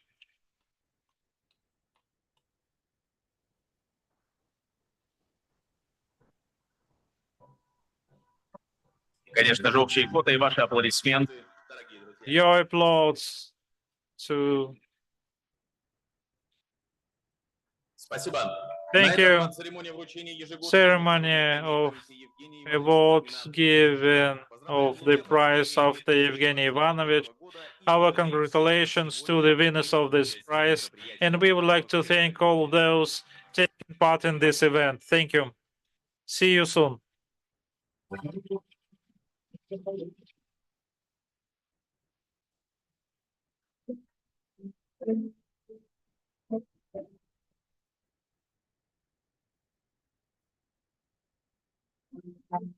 15 минут кофе-брейк, и потом продолжаем. Coffee break, 15 minutes.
Дорогие друзья, я предлагаю продолжить наше пленарное заседание «Человек и искусственный интеллект. Строим цифровое будущее». Надеюсь, что коллеги в ближайшее время к нам подтянутся. Okay, let's wait for our colleagues. Second part, my colleague will moderate. Deputy Chairman of IFAB Program and Chairman of the working group of Mr. Cordell Green. I give the floor to Mr. Green. You have the floor, sir.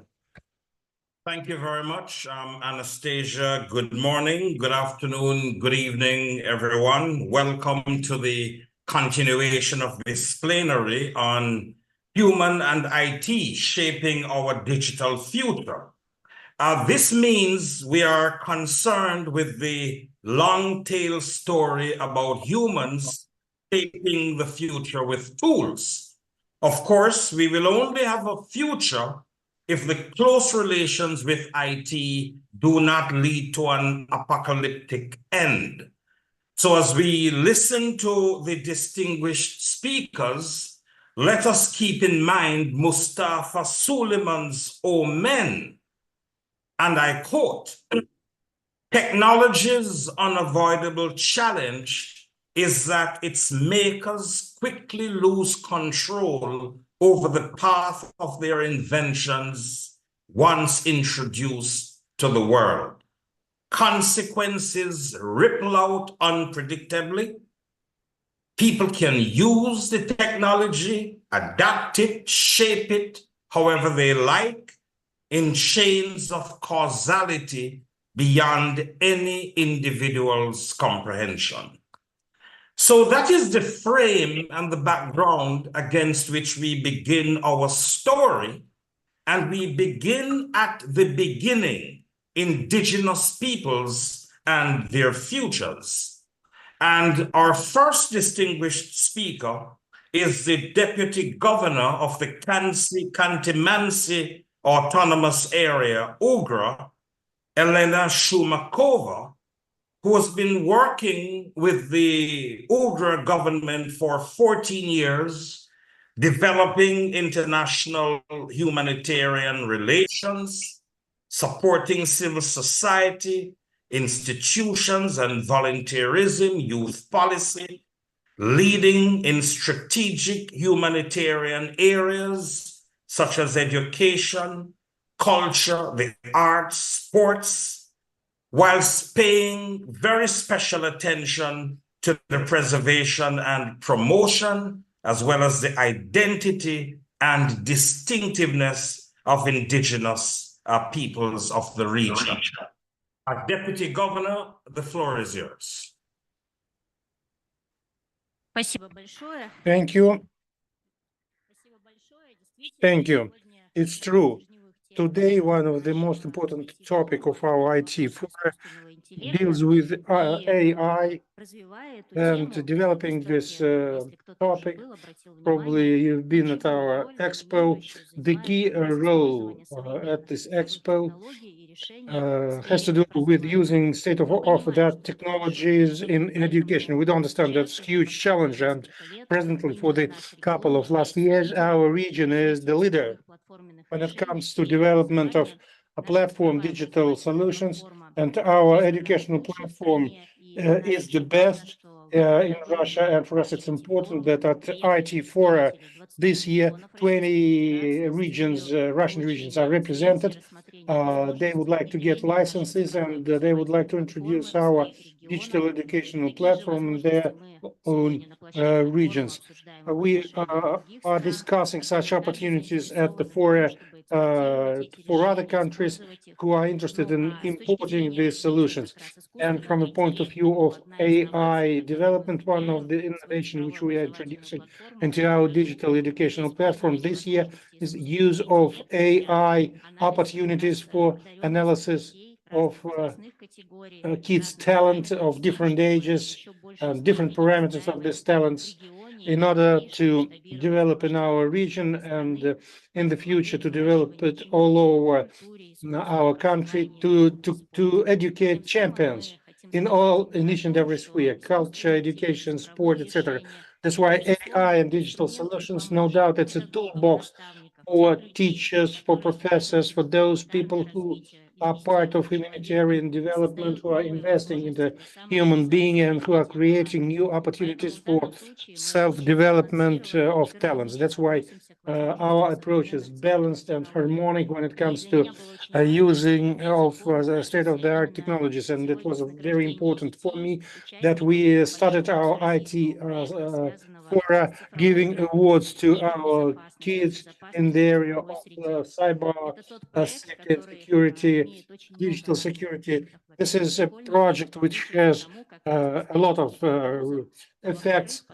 School kids are learning how to protect themselves from cyber dangers. And these kids are authors of more than 400 projects, which they are implementing together with parents, teachers, grandparents.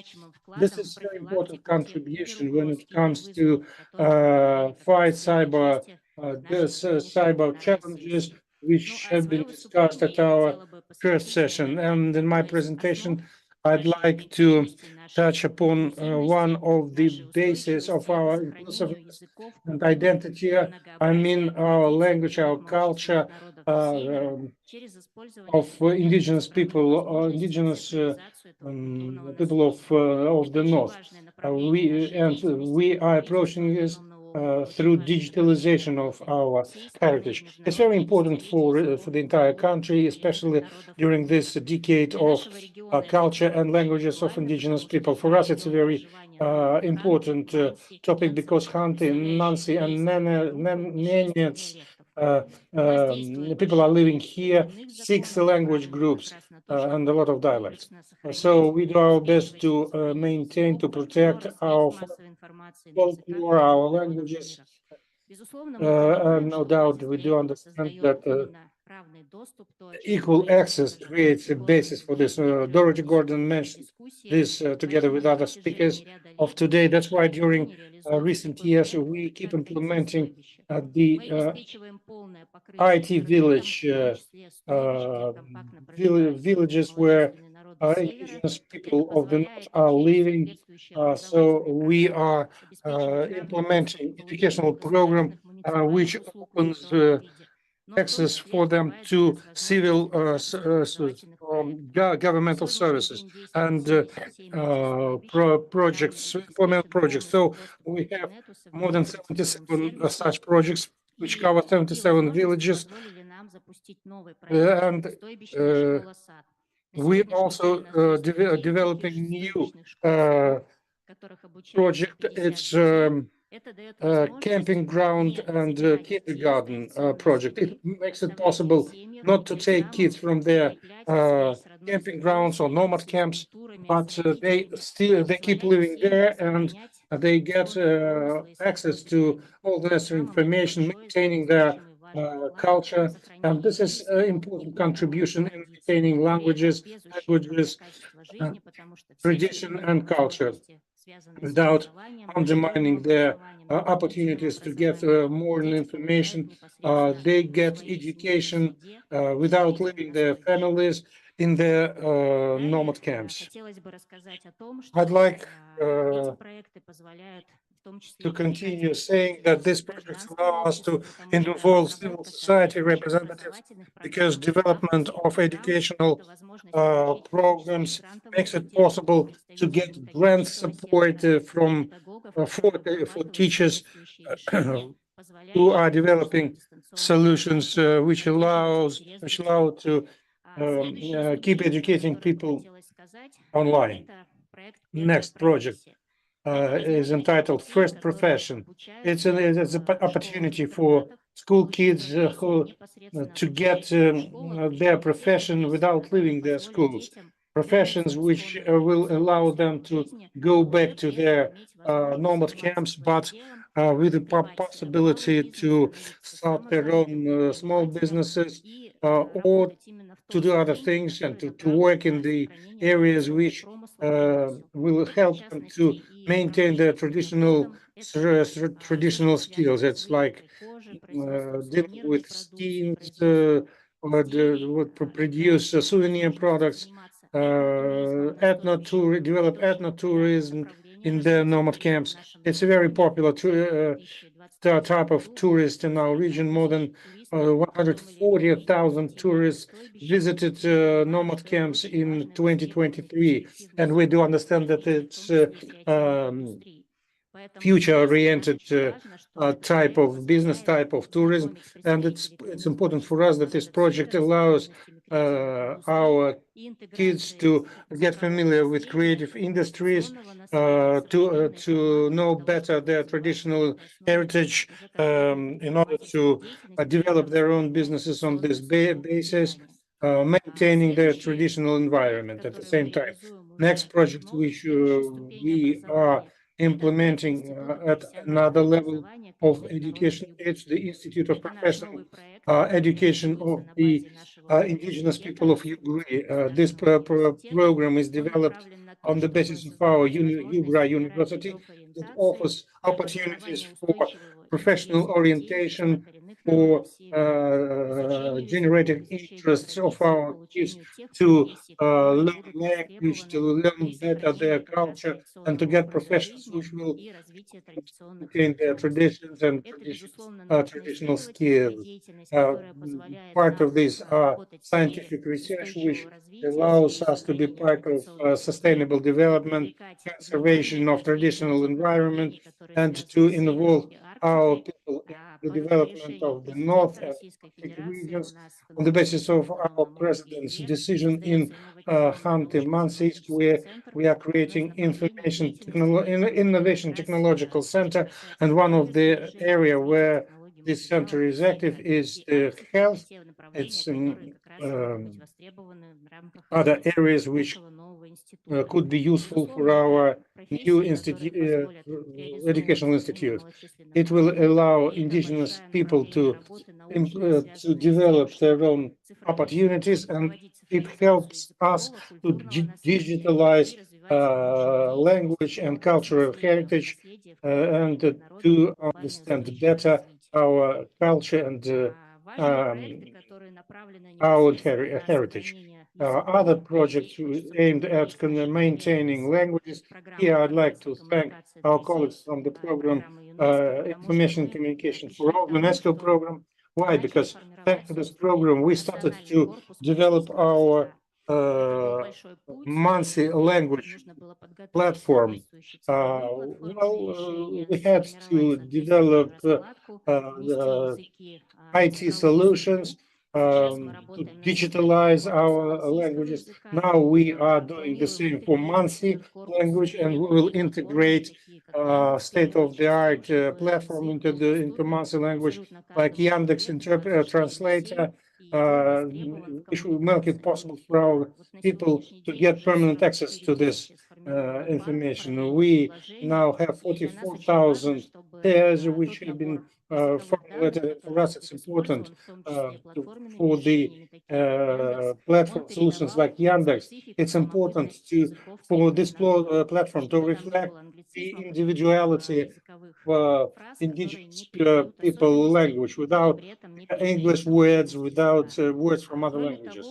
At the same time, what's important also for us is that creating such a platform, we will be able to add poetry, literature in this language, thus maintaining it for future generations. Starting from next year, we will start to develop such a platform for Khanty language.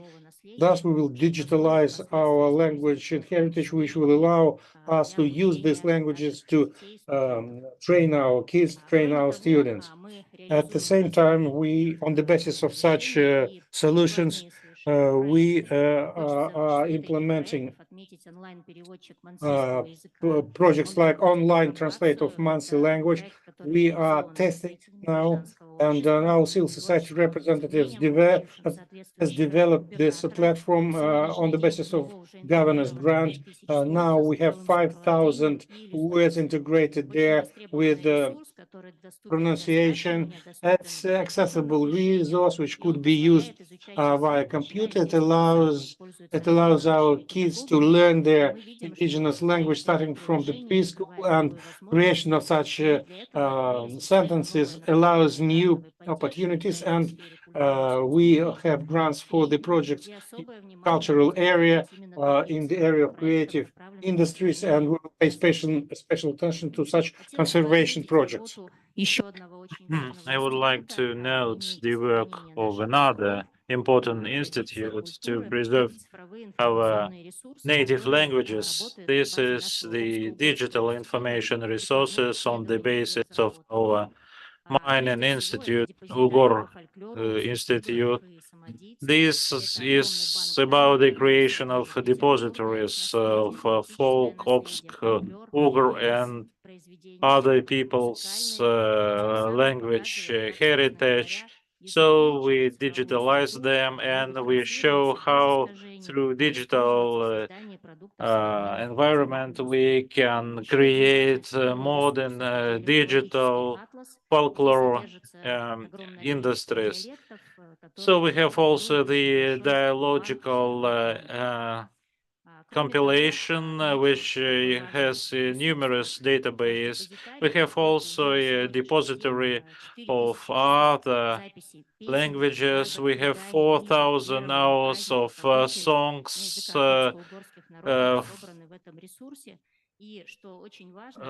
proverbs and other sayings, and it is used not only by representative of the small native peoples, but also by the experts to create audio-visual content and game content. So we see a lot of potential here in order to promote this cultural heritage.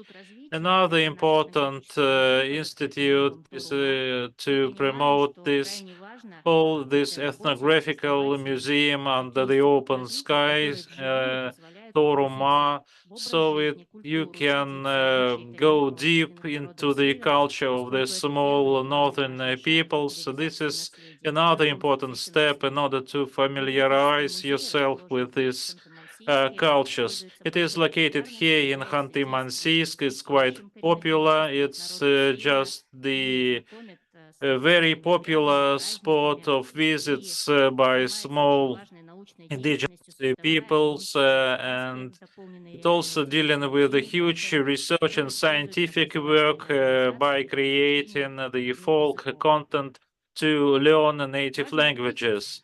It is important to note that these crafts, culture, traditions of the small indigenous people are playing a very important role in order to consolidate the peoples living in this region. So it is worth noting the popular exhibition, international exhibition uniting 10 countries, representatives of the 25 regions of the Russia Federation to present on the basis of the culture of the northern peoples to create and produce the pieces of arts of the small people in order to promote their culture and education. And in order to do so, we established the art hub for the people who are dealing with the art promotion, and it's also the on-site exhibitions, and we also promote these exhibitions in India and in other countries. Another important project in the field of the creative industry is just to draw attention to the traditional way of living of these peoples, especially for those who have never been to the northern areas. We invite the photographers, they are going into the remote areas of the living of these regions, and they create photo projects which are presented in many countries, in many museums. These photo projects, the Heart of Yugra, is done by the photographer Oleg Zotov in Yugra, and you see the representatives of the indigenous people living in these specifically remote areas. These are not the special persons, these are ordinary persons depicted in the pictures. So we're trying to set up the agenda of the representation of these small indigenous people. We invite them to various festivals, like the Festival of the Peoples of the North, which is called the Russia's Soul, at the St. Petersburg Economic Forum. We created special site to present ethno music, ethno theater, in order many people could see them for themselves, and that lead to the creation of international or interregional projects, cultural projects based on these events. Another project deals with the promotion of the culture of indigenous people through ethno music. We have some music groups headed by Vera Kondratieva or some other musicians or music groups and teams. They are playing ethno music of indigenous peoples, and by doing so, they promote these cultures among other people. It is very important that this ethno material created by these enthusiasts is very popular among the international community. Another resource to promote the culture, education, and traditions of this indigenous people is played by our international festival, cinema festival, the Spirit of Fire. The chair of this, or the president of this festival, Mr. Kusturica, and it is based on the support of the indigenous movies in order to preserve the national and ethnic cultures of the northern people. We have special nominations for the preservation of these cultures, indigenous cultures, and they allow us on the basis of these events to promote the heritage of the indigenous peoples. Next slide, you see one of the examples of this ethno cinema. This is the Yugra novels telling about the traditional way of living of the people in this region.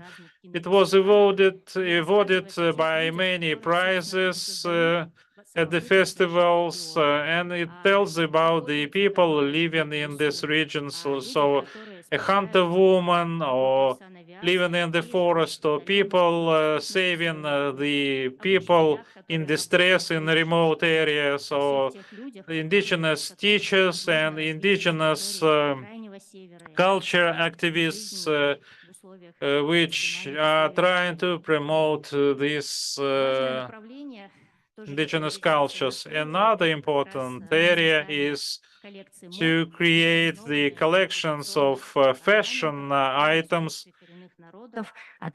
on the basis of the arts of indigenous arts.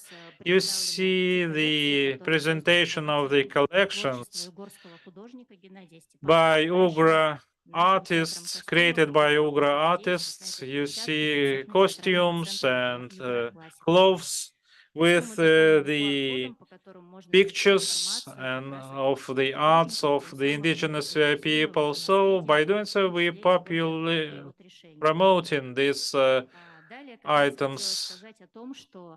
Then I also would like to say that another important element to promote this culture and education, myth, and a unique way of living of this indigenous people is the creative work of our artists. We are celebrating this year 90 years from the birthday of our famous artist, Mr. Raishev, and 100th anniversary of our famous artist, Mr. Tebetev, and we also organize a lot of projects by promoting their pieces of art. So some words about the digital heritage. We have much of this heritage in digital form.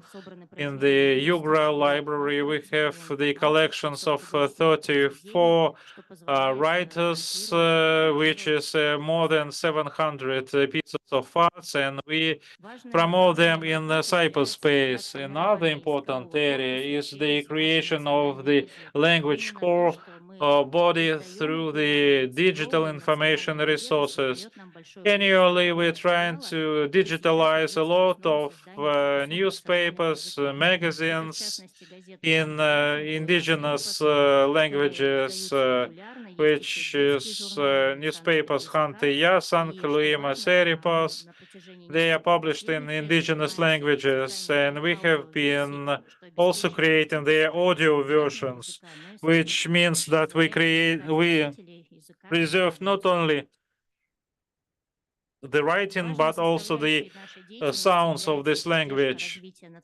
Another area of the support is the support for TV and radio broadcasting companies in indigenous people.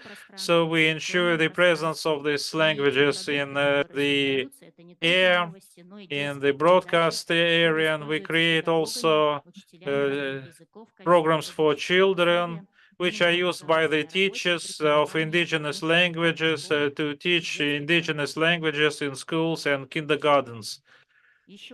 Another important instrumental tool to promote the creativity of the indigenous people is the theater of Ugra peoples, which is called the Sun.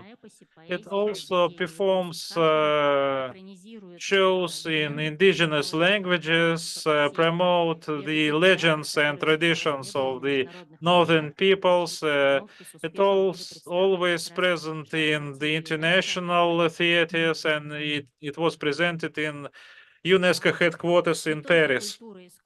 Not only culture, education, dealing with the promotion of this indigenous culture, we also deal with the supporting ethno sport. We celebrate ethno festival, Ugro Oblast. We have on boards. It's a big cultural event which unites representatives of the 15 countries of the world. They are interested in preserving the traditions of the indigenous peoples and to promote them. These festivals also helps to attract attention to this, but also it's a big event uniting a lot of ethno musicians, ethno performers through ethno classes, and uniting peoples and promoting their interest in preserving these traditions. There are also the rites, traditional rites, which we're trying to popularize among the people. And next ethno festival is to be held here and in the end of this month, just in the vicinity of Khanty-Mansiysk. So all is invited. Ну и в завершении буквально несколько To слайдов, conclude, которые показывают о том, some показывают slides что to принимаемые show, решения, вот такие комплексные, to demonstrate that междисциплинарные, дают these свой эффект. decisions То, что мы produced привлекаем good к изучению, сохранению языков. impact and Главное, effect самые большие in order to preserve the indigenous cultures. A lot of children, young people, they are the main target of these programs in order to celebrate the International Decade of the Indigenous Languages. Thank you very much. Thank you, very much, Deputy Governor Tumakova. That was quite a comprehensive presentation with very impressive projects. You have laid the foundation very well for our next speaker. We are now turning to two masterful academics in the person of Professor Siva Prasad and the distinguished Professor Rao. They will pick up on your story because you have talked about the integration of scientific knowledge in the life of indigenous peoples. And that is either about complementarity or tensions. And so these distinguished professors will talk about how tacit knowledge of indigenous peoples can future-proof society. It's my pleasure now to introduce Professor Siva. The floor is yours.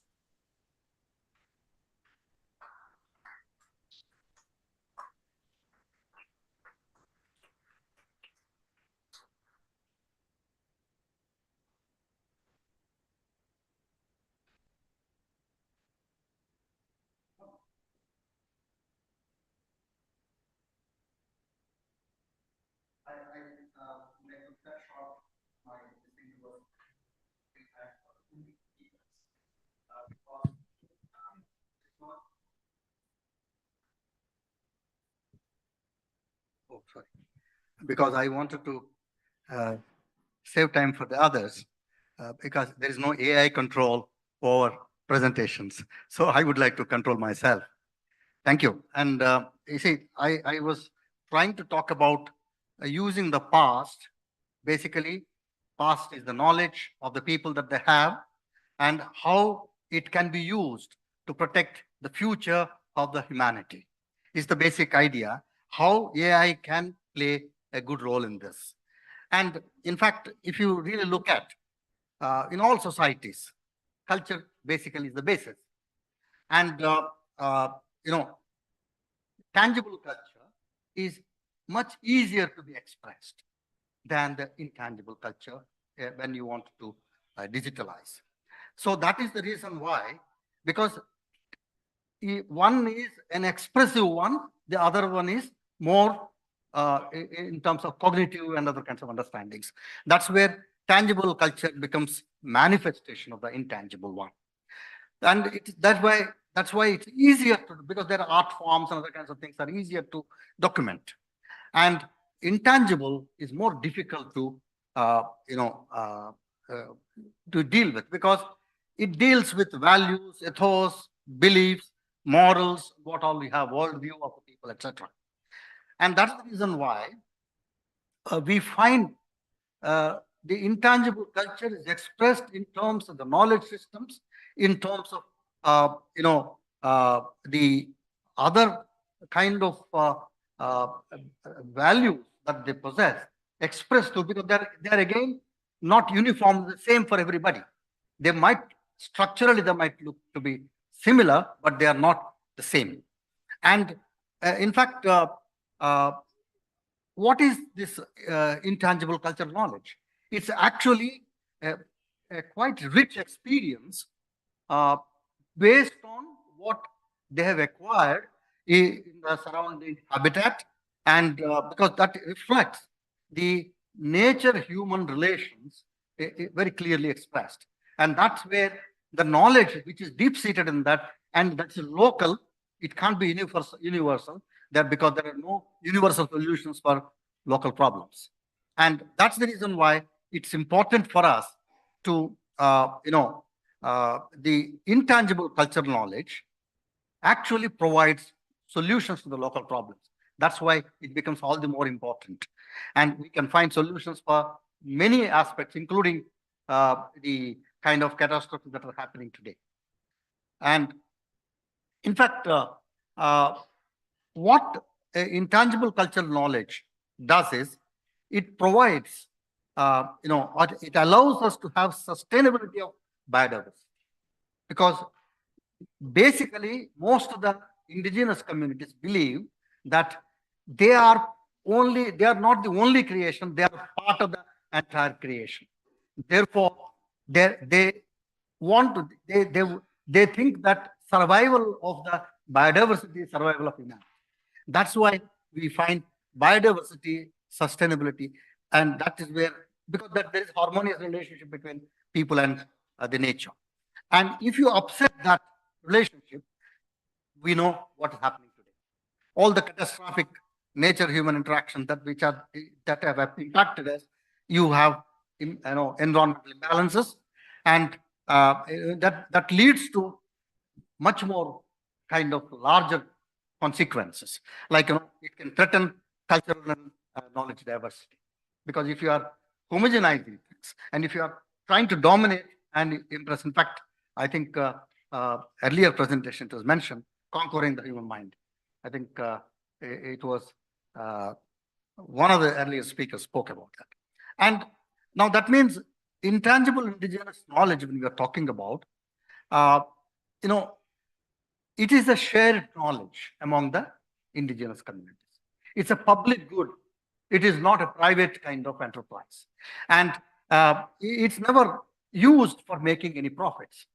In fact, you don't find any traditional healers who are taking money for healing, because that is their duty to the humanity and society. That's the contrast you will find in our systems. You make money out of the knowledge. You can, make it as a kind of private institution. And so knowledge systems, therefore, are used to harmonize between the nature-human relations. And that is because they also they are guided by norms and belief systems. And you find institutional structures where if anybody violates, they are punished. Because any violation affects the whole set of relationships. That's one of the things, beauty of the system there. So you find today, knowledge is private. You can patent it, you can do all that. There's no patenting of the traditional knowledges. The patent belongs to community. In fact, there are wonderful examples how in a modern, in fact, it happened in India. There is a tribe called Thani, and they have a specific herbal kind of a thing, and they wanted to, the ICMR, the Indian Center for, it's actually medical research. There, they wanted to give patents to them. They said, how can you give a patent to me? It belongs to my community. And that is where you find conflict here, what we find between the indigenous communities and the so-called modern societies. It's a contrast in terms of ideology. It's an ideological contrast, and that is the basis for that we are facing today. And when you are having ideological contrast, it also affects application of AI. And so therefore, how do we bring back the kind of harmony and the ecological balance using the intangible local knowledges? This is where I'm trying to look at, or we are trying to look at in the preservation and promotion of the tangible and intangible cultures. Digital technologies can play. This is, we all know it. In fact, people have been trying. There is a good promise, because that knowledge is useful for the humanity. It's important for us to save it. It is not for making profit or anything, but if you don't do that, you are going to be perishing. And that is why digitalizing the tangible cultural knowledge is not that problematic, but digitalizing the intangible cultural knowledge is problematic. That is where you need a lot of data, ethnographic and other kind of data. At the same time, how do we interpret? That's where it involves the communities. And that's where, in fact, there is a wonderful work that is being done by Indigenous Protocol and Artificial Intelligence Working Group. They said that, AI subsets created by using local knowledge systems and local language models will be effective and usable for their application. This is one, it's a beautiful working papers that they've made. In fact, indigenous communities follow, basically, if you look at, they follow inclusive approach, wherein you will find all beings, living and non-living beings, are part of that universe. And because they consider they're all part of the creation, and that contribute to the sustainable environment. And so if you have this kind of a background, what we need is we need to keep this ideological difference in mind while developing algorithms and adopting AI. So this is important because it becomes the basis for, or in fact, if you don't find this kind of ideological kind of this thing, that is the root cause for the biases in algorithms. And that we must keep in mind when we are using this for writing algorithms.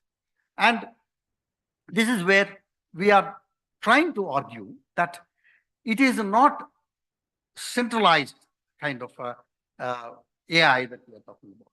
We are talking about decentralized AI, because any technology that we are applying, one should keep in mind that there is a cultural variation, both intracultural and intercultural. In fact, Dorothy was talking about that in her this thing.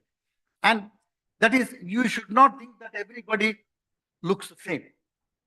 Each culture, within the culture also there is a variation. So that we must remember.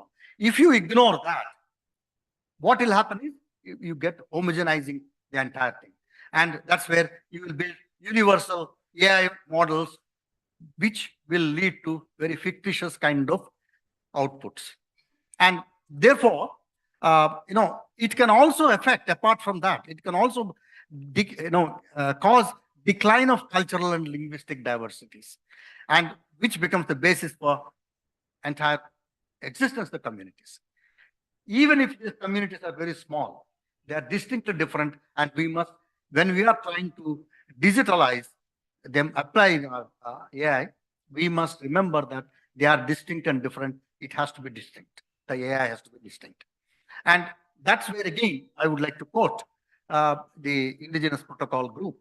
What they said was, a single indigenous perspective does not exist. As epistemologies are motivated and shaped by the grounding of specific communities in particular territories, historically, scholarly traditions that homogenize diverse indigenous cultural practices have resulted in ontological and epistemological violence and a flattening of the rich texture and variability of indigenous thought. This is most important when we are talking even in terms of theoretical and ideological. And so what they are saying is the need for indigenous AI to be regional in nature, conception, design, and development, to be tethered to localized indigenous laws inherent in the country, to be guided by local protocols to create the diverse standards and protocols required for the developmental process of AI, and to be designed with our future cultural interrelationships and interactions within AIs in mind. And in view of this, local knowledge, therefore, becomes a promise. It's a promise for a more rewarding future for the society. Now, I would like to conclude with this. What are the learnings of all this? The intangible local knowledges, if you really look at, they are derived based on time-tested experience. They are also scientists. It's not that it is only that we publish papers, they don't publish papers, that's the whole thing. We collect data from them, we publish and take the credit. We don't give any credit to them. And so it's a time-tested experience based on that to learn. And they have been applying that practically and seeing that, in fact, they can predict when it's going to rain, then can predict if there is earthquake. They don't wait for a seismic kind of signals and all that. They follow the animals and birds and the ants and other things. They move up. In fact, in Andaman Nicobars in India, when the tsunami has happened, only the so-called highly educated literate fellows died, not the indigenous communities, because they have an understanding of a different kind. That's one of the things very important for us. These knowledges that are basically, we are not saying knowledges are... Это знания, они не стагнируют. And have sustained И поддерживаются в течение лет, потому что они соответствуют нуждам людей, не подрывая их гармонии с природой. И только такие знания могут удовлетворить потребность людей в информации. Indigenous community man to an urban center, what will he do? He can't hunt. He doesn't know anything. So that's where it becomes very important for us. And that is the reason why what we are trying to argue is digitalizing these knowledges using the application of localized AI. I'm emphasizing on that. It can provide solutions to the local problems, and it definitely has a lot of promise for the future of the humanity. And it is not always good to look for short-term economic gains. I might get immediately if companies, they are using the data and make quick profits, but long-term, those profits will go down the drain and they will be in trouble. And that's the reason we should not look for short-term economic gains in developing local AIs, as the long-term benefits outweigh all this. Let's ponder over. Thank you very much. Wow. Thank you, Professor Siva. Very convincing, very persuasive, very authoritative. The case has been made.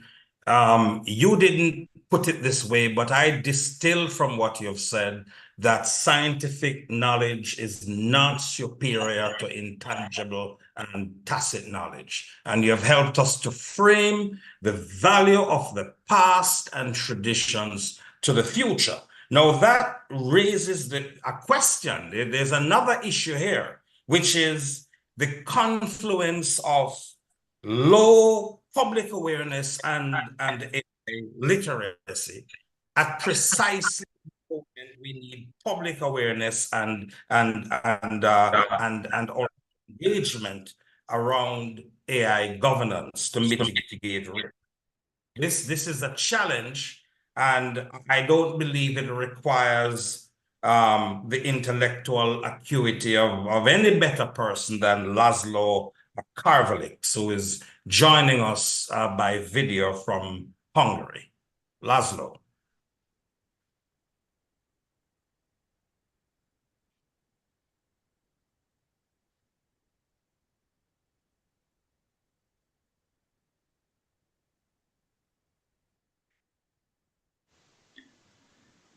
Ladies and gentlemen, dear colleagues, and of course, dear friends, Dorothy, Cordell, Susanna, Anastasia, Sergey, and the others, wish I was there again in Khanty-Mansiysk for shaking hands and hugs. But instead, I'm going to talk about two important narratives about artificial intelligence. What do we find today when we would like to see beyond the technology and industry of AI? These two main narratives are the AI ethics and the regulatory efforts about artificial intelligence. However, these two aspects are only parts of a wider field of interest and activity, what is the so-called AI governance. So I would like to revolve a bit around the problem of AI governance. And I know that it is not a user-friendly approach to run through different definitions. But now definitions helps us to identify important patterns, the directions or arrows of the main approaches about AI governance. The majority of these definitions are coming from industrial stakeholders. And that's why we could understand why it is about the development or usage. We understand why the keywords are about how to prevent harms of AI development, how to build AI systems. So you can find the highlighted keywords from step by step. We can see that somehow we can find important words about the societal values, about important goals like transparency, fairness, but it is always finally these keywords are concluding into the regulatory frameworks and ethical guidelines issues. Of course, responsibility is extremely important, but we can see that the adoption and usage are in the core, the functioning of AI system. The framework, the rules, the standards, like so when you run through corporate social responsibility sentences, you can find such approaches where human dignity and human rights are very important theoretically, but when we arrive to the everyday practice, it is always power and money and hierarchy which is important. So the sentences about society's common goods, societal advancements are always somehow just colors on the scene, because the essence is not as than the industrial development and the profit making without making harm. So one of the best definitions for me is the AI Governance Alliances, and its first paragraph is like an ideal or ideal-typic definition. But after that, in the second paragraph, we can understand that it is about AI systems and it is about the industry needs or regulating and controlling the industry aspects. So finally, I would like to summarize the outcomes of this expedition to the definition forest of AI governance. So if we see the current paradigm of AI governance is about control and monitoring of business and technology issues. The goal is to support the AI systems, the innovation and development of AI systems. The time frame is the adaptation, the usage, the functioning, like we are all in a long now, and in this long now, we are fighting against possible future harms. We would like to reduce risks. The geographical frame is national or international. So national and international actors are monitoring and controlling industrial actors. The way to leave these governance possibilities is promoting the ethical and responsible behavior and influencing the decision making into this direction. And the main tool is legislation standards. Now, I propose to think over an alternative set of highlights. So if instead of the control and monitoring focused approach, if we change it to a quest to find the best role of AI in solving social and civilization problems. It is not about AI systems, it is about advancing society. The focus is on the future, thinking out of the box, how to shape future using the whole apparatus of AI provides us. Instead of national and international focus, we can find planetary and local or group level, community level focus. And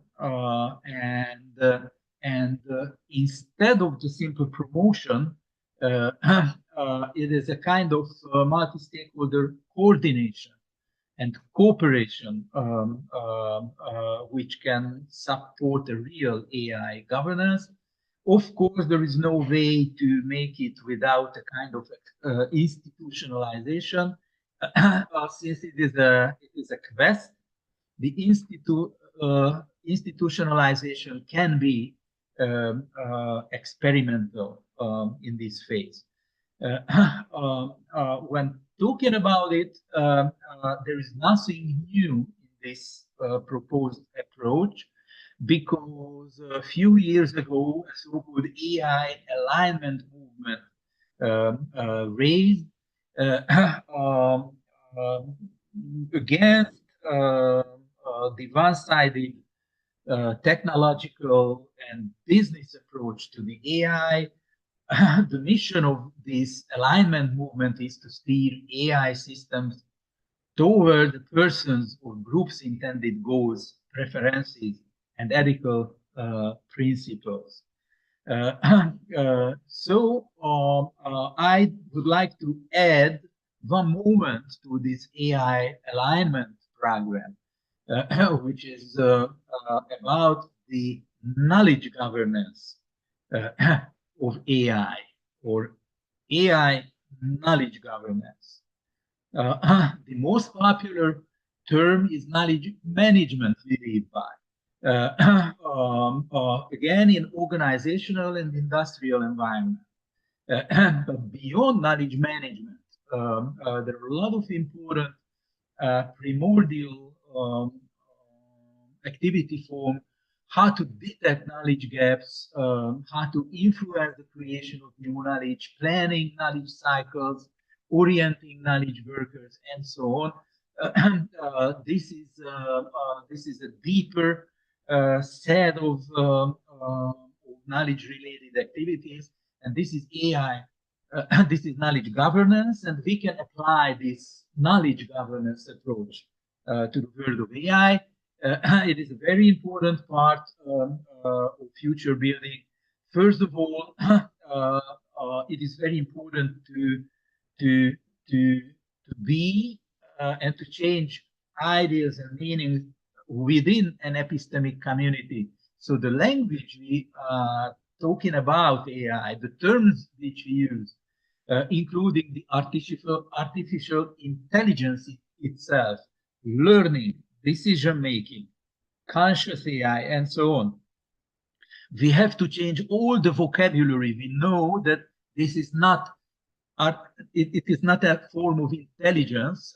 It is a form of sign processing, and even the most developed form of sign processing, the large language models, also just simply sign processing. But artificial intelligence doesn't think, doesn't learn, doesn't decide, doesn't fight against anything. It just computes.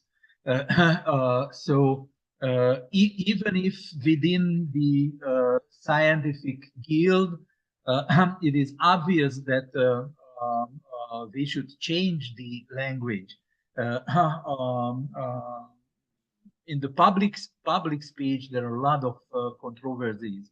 So from a knowledge governance perspective, it is very important to be over on these problems. And of course, we should mobilize collaborative knowledge to define the common goals. It is not enough to be wise enough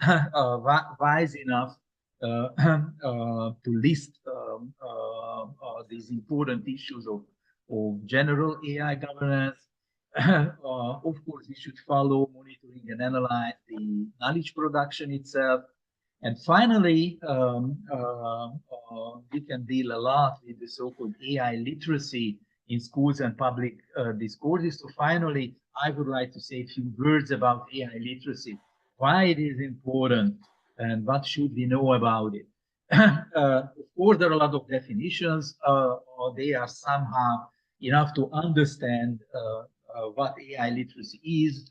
The verbs are the key elements of these definitions: recognize, grasp, use, and critically access, which is all about understanding, a holistic understanding of what's going on about AI.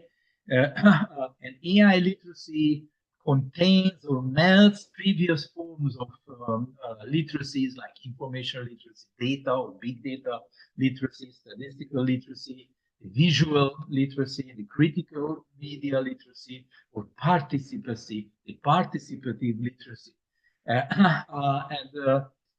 You can see that the traditional definitions of AI literacy are really about understanding what is AI, what can AI do, how does AI work, what should AI do, how do people perceive AI. And you can see that there are a lot of elements within this understanding frame. However, it is important to see beyond the understanding. And I propose a framework to make a step beyond on three levels: individual, group, and species level. So on an individual level, it is important to drive the cohabitation practices, humans and AI systems. My friend Cordell knows that it is my long-time gimmick, the artificial lifetime compere, which is not else than the vision of a personalized, individually customized interface, which can manage all the transactions between the ubiquitous AI environment and the individual, which means that it's a kind of algorithmic literacy too, because we have to have literacy skills to make it.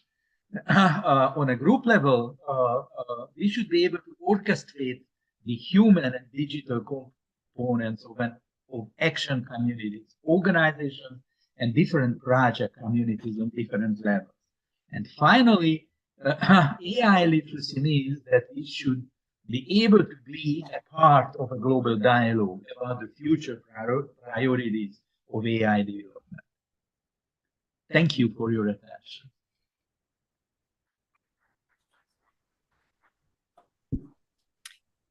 Коллеги, думаю, от лица всей нашей аудитории выразим благодарность Ласло, который раньше возглавлял Венгерский комитет программы ЮНЕСКО «Информация для всех» и имеет огромный опыт в этой области. Следующий наш докладчик – это Мариус Макарелло. Next, our speaker is Marius Macarello, Professor Counselor to Vice Rector National School of Political and Administrative Studies. He will talk about freedom of expression and AI, citizens versus politicians.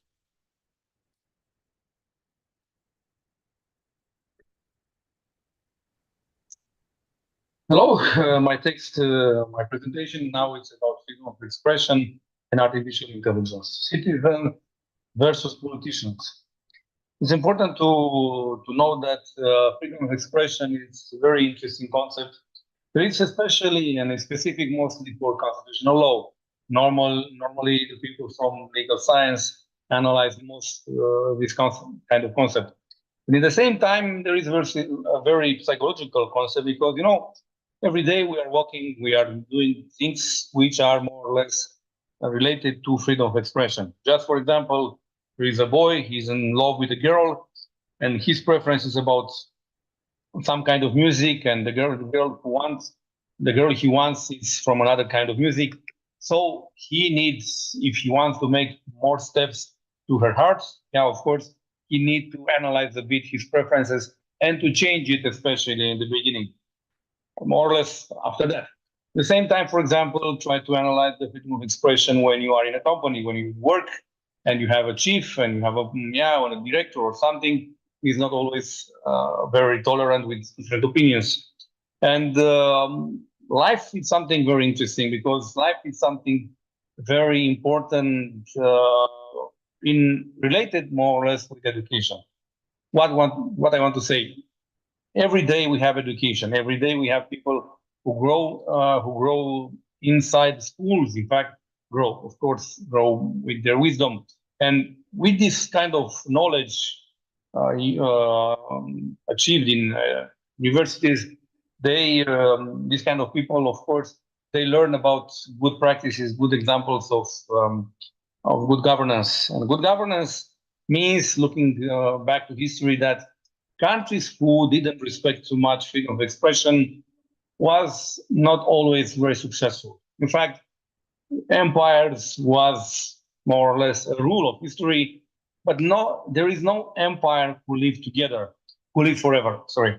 So in this case, if you analyze the reasons for empire failing, you will discover in many cases that empires didn't allow freedom of expression to the citizens. And this was very important because, for example, people without freedom of expression revolt much more. And also they feel the psychological prison, let's say. And in that case, life expectancy was smaller. In fact, if you analyze dictatorship, totalitarian regimes, you will discover that the life expectancy in such regime is always smaller than in the countries where freedom is a fact. And there is a problem because freedom of expression is not just a concept from legislation, but it's also something very practical. What is freedom of expression? Freedom of expression mostly is not something what we really think, but freedom of expression is also governed by the moral, because you can do some things, but you can say some things, of course, but it's not always moral to speak as you want. Human mind can be free, of course, and it must be free. It's free, but morality, it's like a so-called a cage, but a cage who protects society from some specific aberration. And there is a problem because legislation is somehow something who accepts to sanction the morality and the moral, but not always, of course, legislation cannot reach the most intimate resorts of human mind. And here there is a problem because, politicians have much more freedom, even when it's related to morality than the citizens. In fact, if you analyze the legislation in many, many countries, you discover that people from parliament, for example, they have a specific legal immunity. And this kind of freedom of expression for them, it means it's higher than the freedom of expression of every citizen. It's important because, this kind of separation, this kind of gap create less trust in politics and politicians from the citizens, so they can be much easier to revolt or to vote against some specific parties, or in the same time, it creates, like Bertolt Brecht wrote in a famous poem, less trust of the politicians on their own people. And Bertolt Brecht said, okay, politicians need more sometimes to replace completely their own nation. In this situation, artificial intelligence appears with very strong force, because artificial intelligence, it's just a new tool, but it's very important tool, able to reorganize society, minds, almost everything. And we need to understand that artificial intelligence is not alone in history. It is just a part of some specific tools used by humanity, created by humanity, to develop, to achieve some specific purpose. And unfortunately, history showed to us that mainly the main tools able to disrupt the economies, to make a huge leap to humanity, was always used not just as a simple tool, but also as a political instrument. As a political instrument to use, for example, to achieve power, to preserve power. For example, we are talking about totalitarian regimes. A totalitarian regime, normally what they are doing first, they start to control the press, they start to control the message, they try to control almost everything. With press, in fact, it's an invention of Gutenberg. It's a consequence, in fact, of Gutenberg. If we are talking about specific weapons, for example, tanks or airplanes, of course, they were used in specific wars to rebuild the global order. And artificial intelligence, with its strong capacities, which are stronger than human mind now, create some dangers. What dangers? A danger, of course, in the hands of a politician, because sometimes politicians have morality or not. There is a problem because, there is an expression, famous, made by Machiavelli, who said, everything is allowed, purpose, excuse, in fact, any tools used. And in such situation, artificial intelligence with its force, it became much more than ever situation, able to create problems, able to be used by politicians. Why that? Why this? Because of course, artificial intelligence have different capacities, and more artificial intelligence force means cost able to be paid, especially by the government, because they have much bigger budgets. But an individual citizen has less money.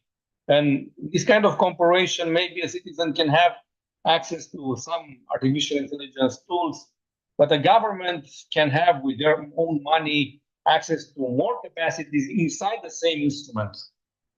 It is, in fact, not honest competition.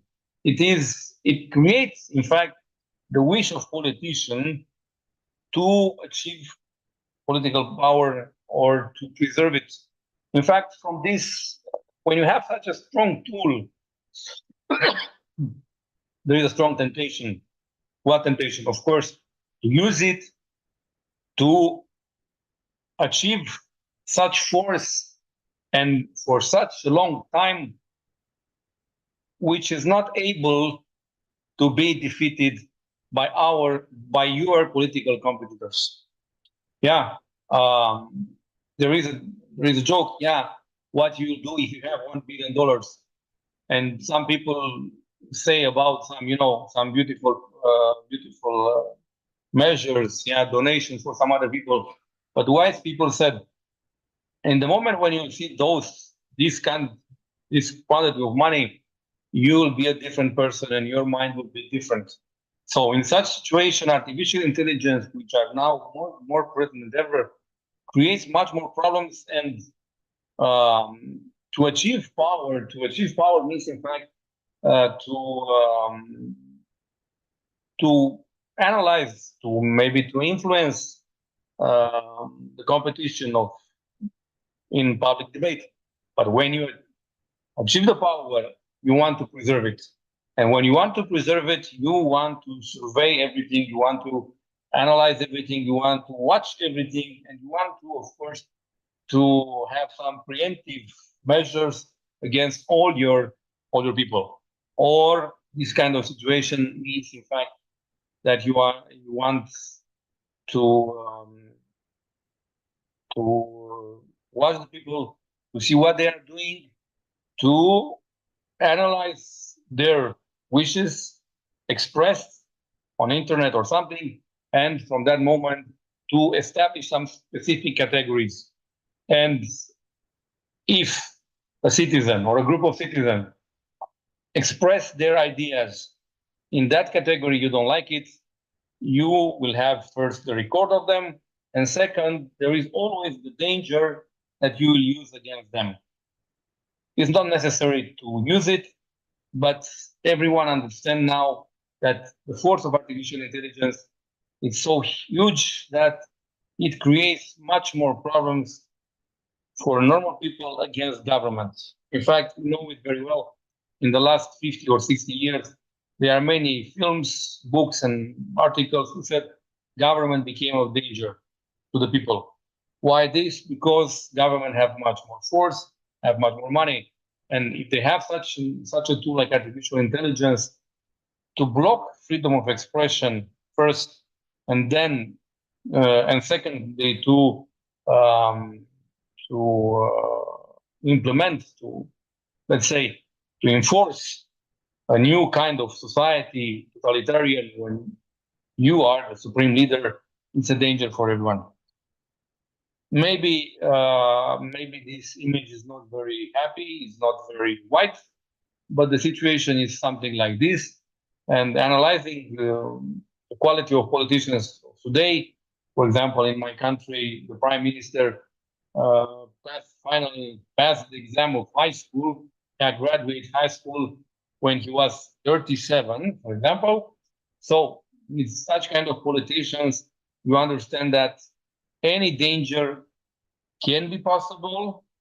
And in the same time, you need to analyze and to adopt all these kind of measures able to stop or to not allow such kind of totalitarian deviation. Thank you very much.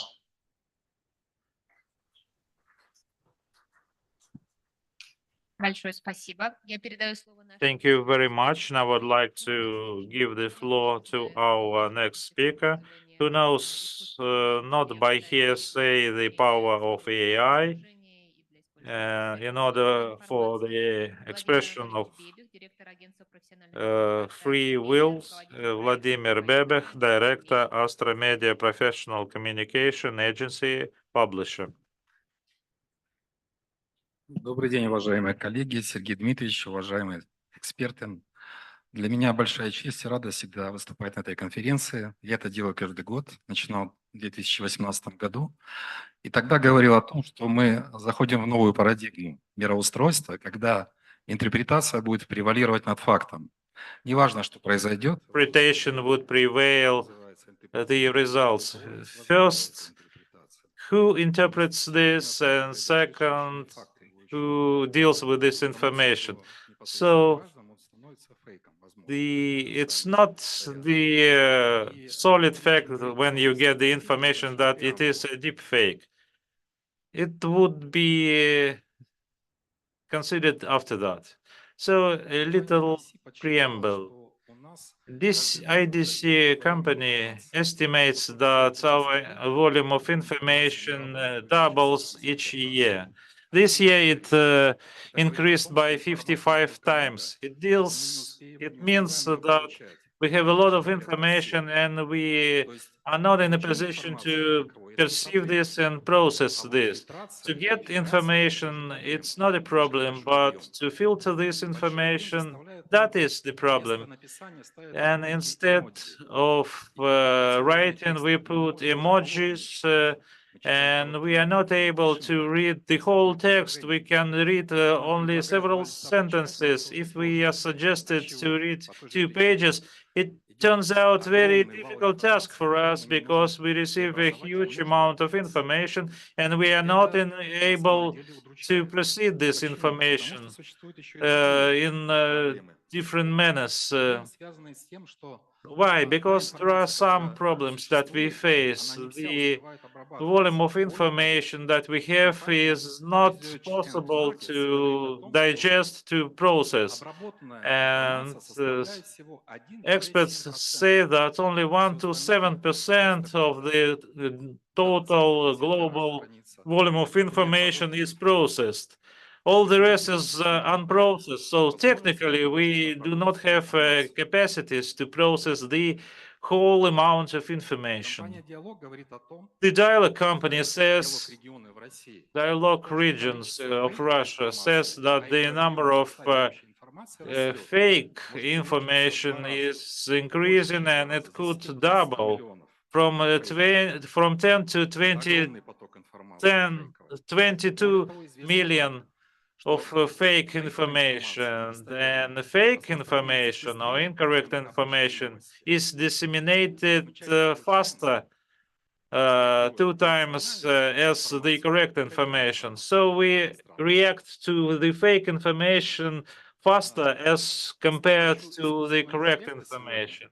Using AI, and Susan said about this from Argentina, and Italian experts also, we see some problems growing when AI is used to provide this fake information. And when we saw these first pictures in internet of the Pope, then most people reacted to his fashion style, ignoring the fact that it is the Pope.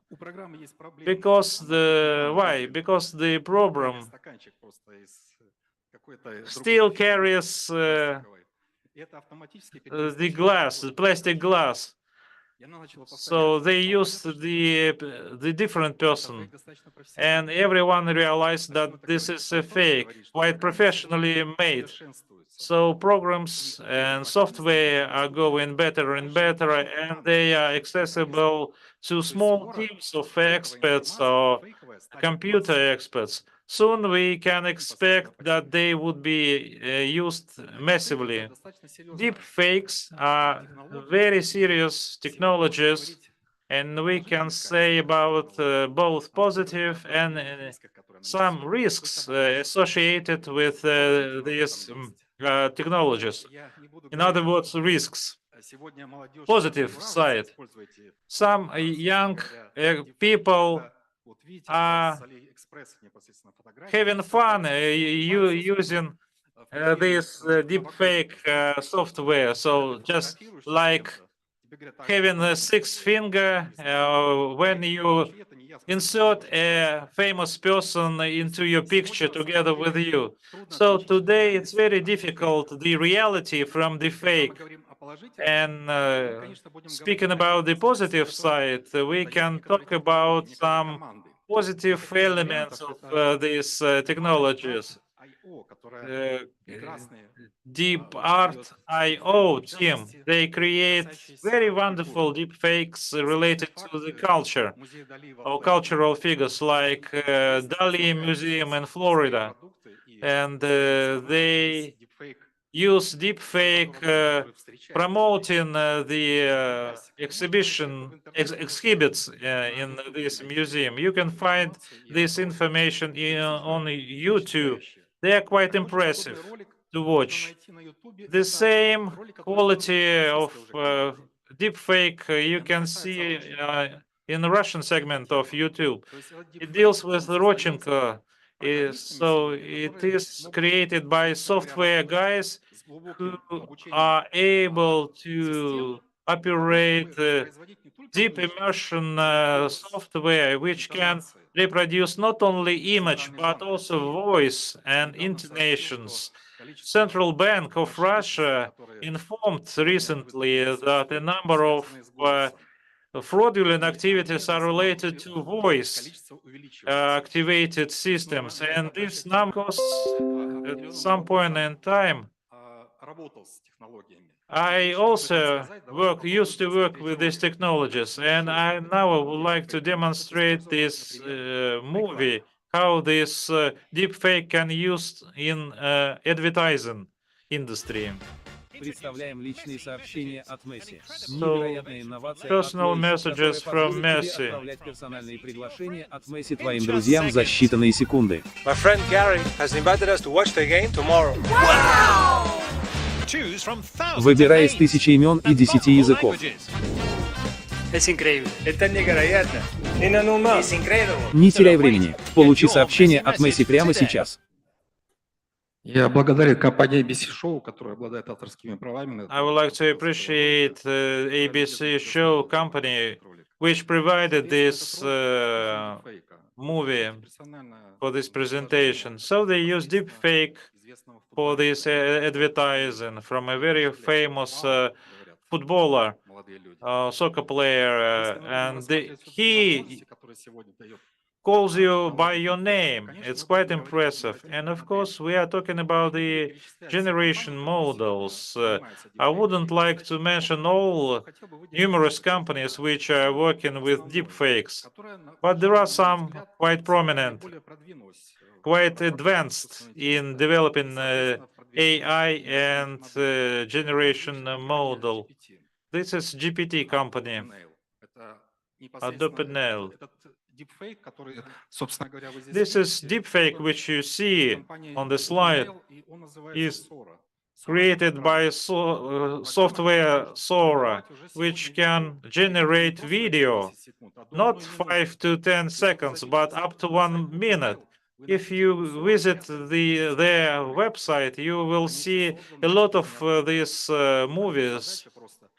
So the task is, or the objective is technically to depict a girl walking down the street, walking on the rainy, wet pavement, several persons around in downtown of Tokyo, and you see this girl walking down the wet pavement and surrounded by some persons.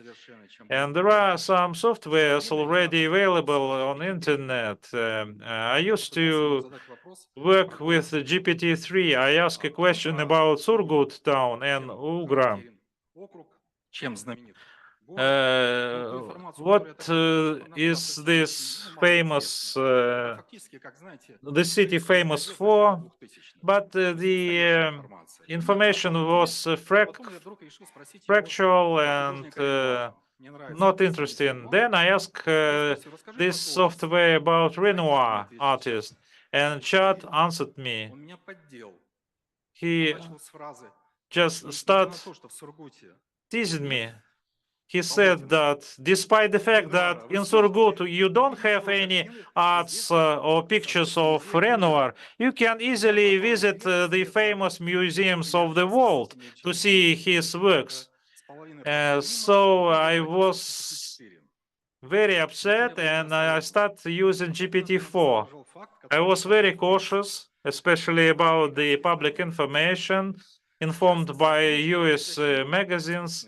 This is quite a tricky AI, and the experts who tested this software ask this software to make a person, a live person, do something. And GPT-4 answered okay and put an advertising saying that advertising inviting some designers for a piece of work. And so he puts the advertising, and it was responded by an expert, and he asked, are you a robot? Are you not able to perform this for yourself? And if GPT-4 answered that, yes, I am a robot, then he should, the mission is failed.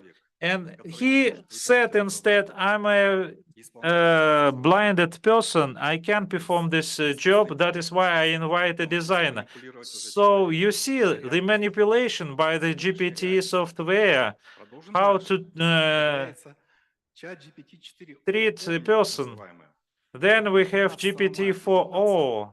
On May 18th, I saw the presentation, and next day we see the Gemini software 1.5.1 by Google. So companies follow very closely what other companies are doing. So this software is updated on a weekly basis. So these two perfect softwares, and I immediately start testing GPT-4o directly, asking direct question, and of course it is boasting of itself. But another interesting aspect I would like to mention, when we reach a specific level of communication, I ask a direct question.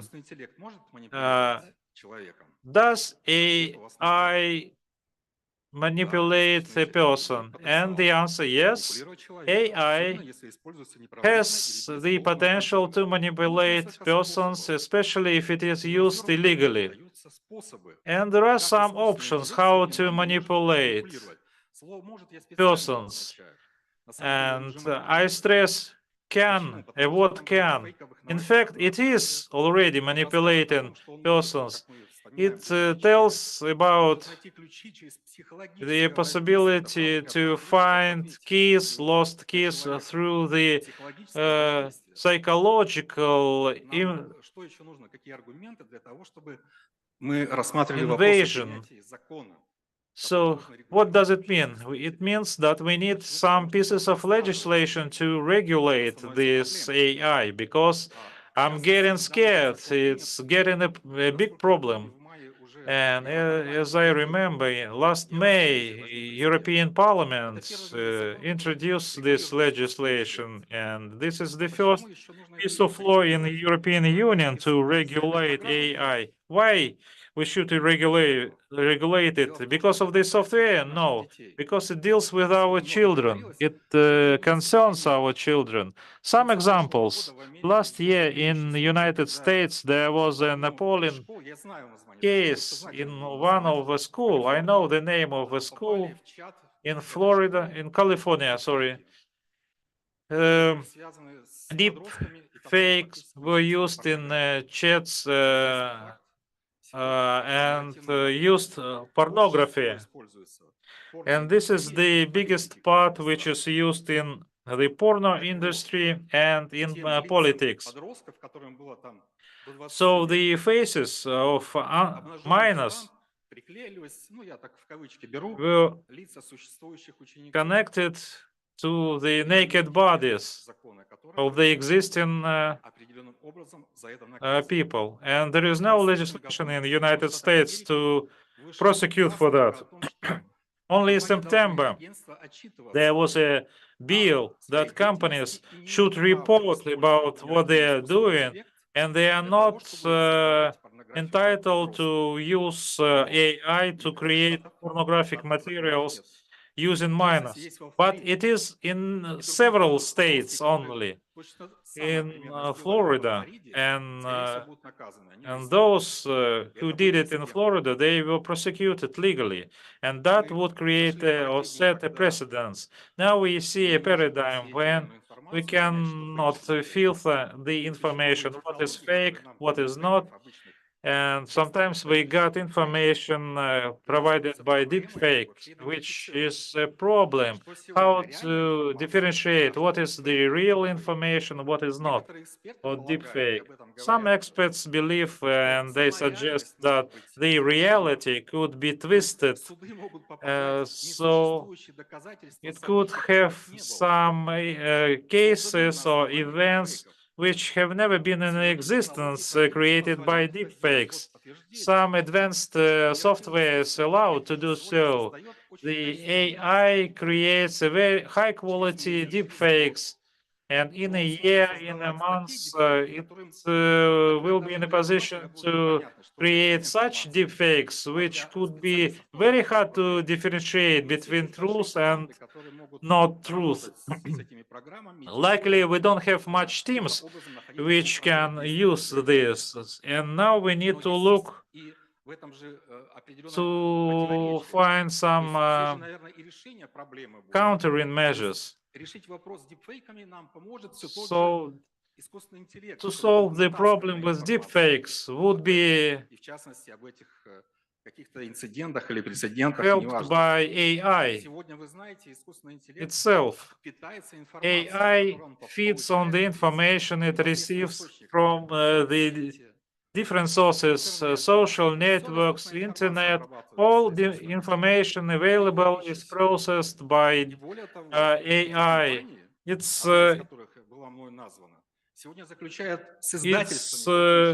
food, and some companies conclude contracts with software giants that they are going to use this information as food for deepfakes. And maybe in a year or 2 years, we will see a big artificial general intelligence or AI, which would be much more smarter as a human being. It was mentioned and by Sergei Dmitrievich, and the problem, who rules this? The problem is that a person, a human being, keeps the keys to the system, but it's not the fact. The creator of AI in Edinburgh and in Google left Google saying that he regrets a lot that he created such system. He said that when we created AI, we thought that would be a software which would help human beings. That is true, like nuclear power. And last year I compared this. They are comparable. It's a banal when we talk about nuclear power. And probably I was the first at that time to compare these two phenomena. It's not an accident that he left this company, but many experts believe that, and Jeffrey Hilton says for himself that AI now knows how to create its code. So it means that he goes beyond the control of humans. It means that if AI would know how to switch off the control systems,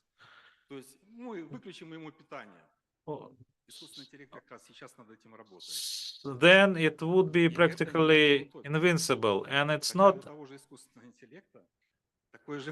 any dreaming GPT-4o compares that we need to regulate operations done by AI. It is confirmed by his replies. Yes, we do need a legislation regulating AI.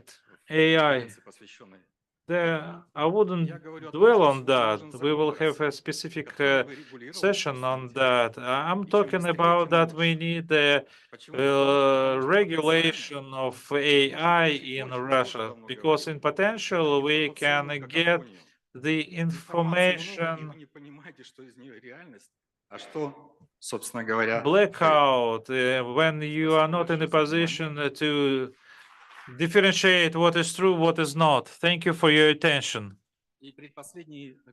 And the last slide presented by Gartner's company, which said that AI technologies are the #1 technologies and advanced technologies in 2023. This company just make projections for 10 years ahead. Thank you very much, and thank you for this possibility to speak. Thank you very much. Now we are entering express regime. I will give the floor to our colleagues from Argentina, Patricio Feldman and Ulises Gerolimo. Can you hear us?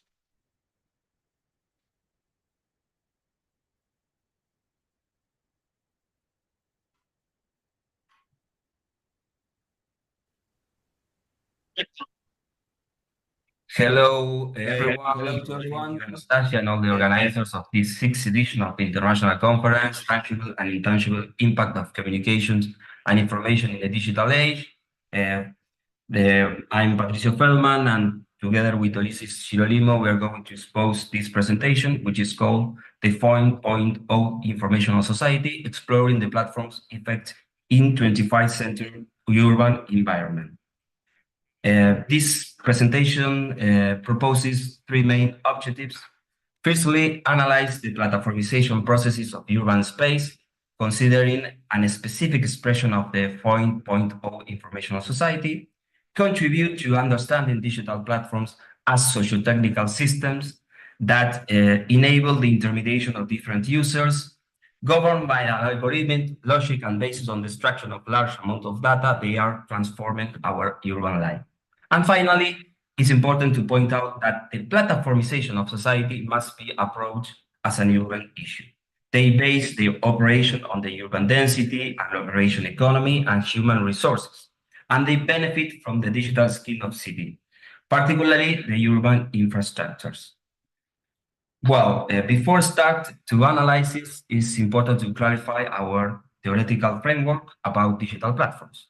Digital platforms, we consider digital platforms as socio-technical systems. They are digital infrastructures. We mean they are digital technologies that enable interaction between different groups of users, service providers, customers, citizens, consumers.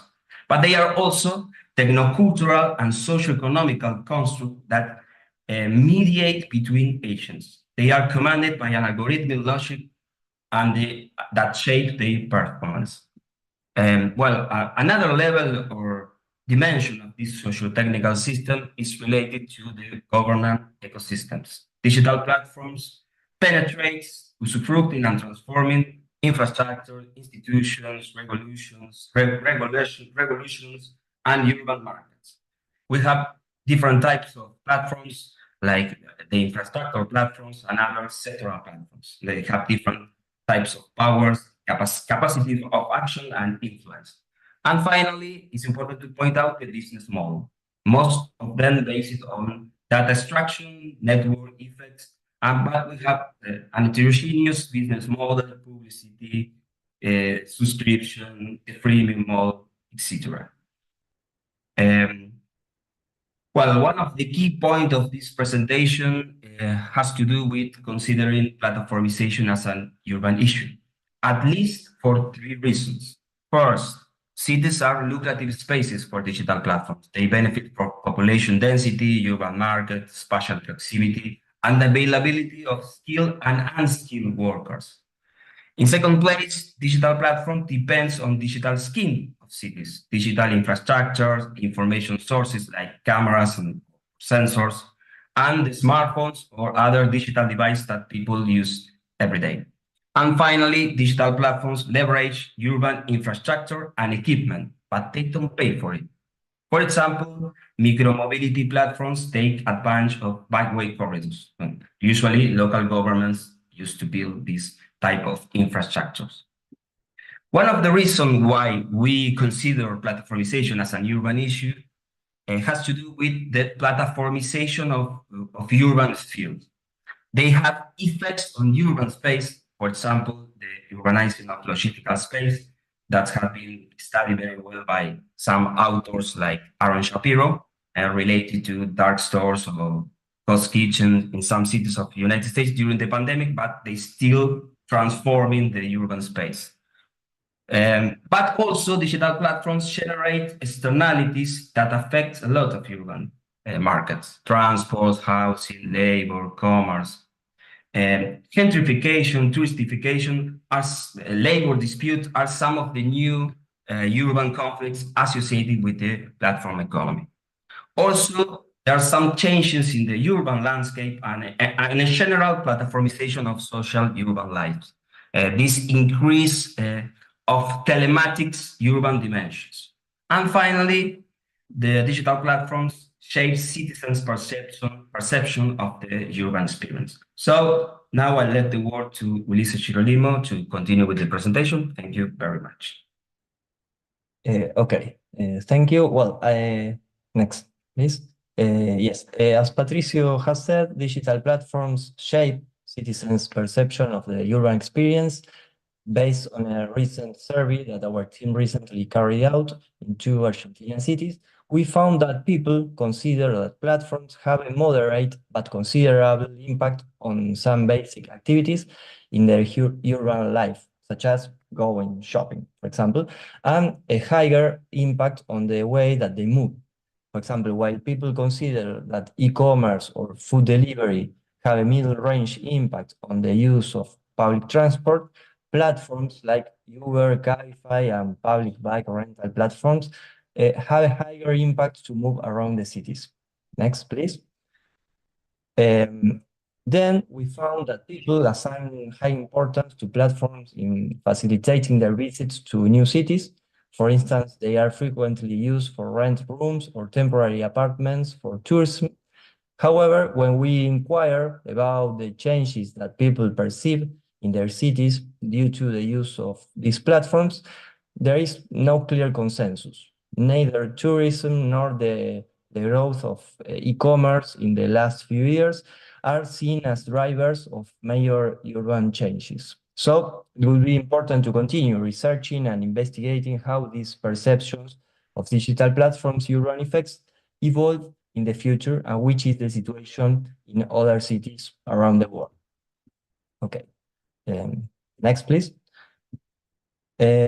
Moving on to platform governance, literature points out that especially global digital platforms frequently impact certain labor activities, often associated with the gig economy, and exacerbate pre-existing social inequalities. In addition, local governments are weaker than them and have difficulties regulating and controlling their activities. So although they face significant challenges, we have highlighted 3 of them. First, dynamizing the non-profit digital platform ecosystem could have positive effects on public goods, for example, by developing new community services and improving local infrastructure.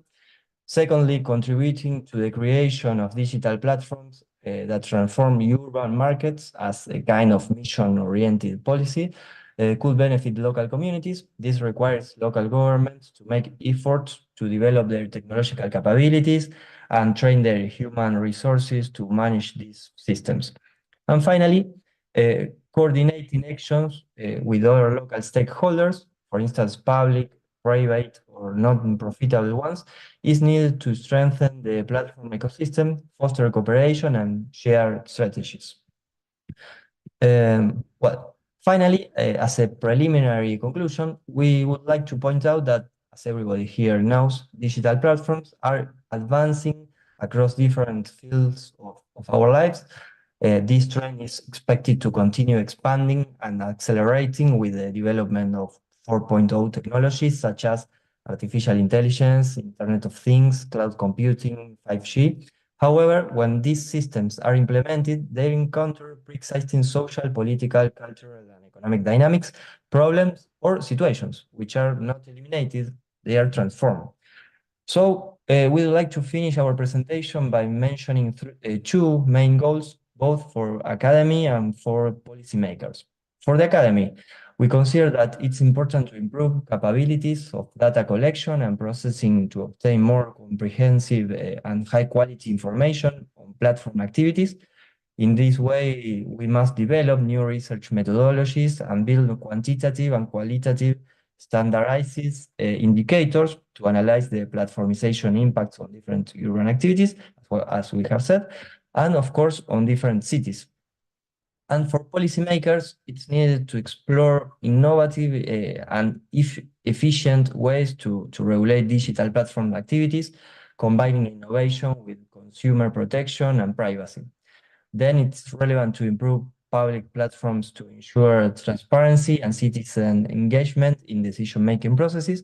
And finally, empower digital platform local ecosystem by promoting supply-side initiatives. For instance, strengthening tech and human capabilities, networking, among others. There are many other possibilities, but it's important not to forget that we are dealing with a complex phenomenon that is both technical and social. And well, that's all. Thank you very much. Thanks, Anastasia, and congratulations to the organizers for this necessary conference. Thank you. Thank you.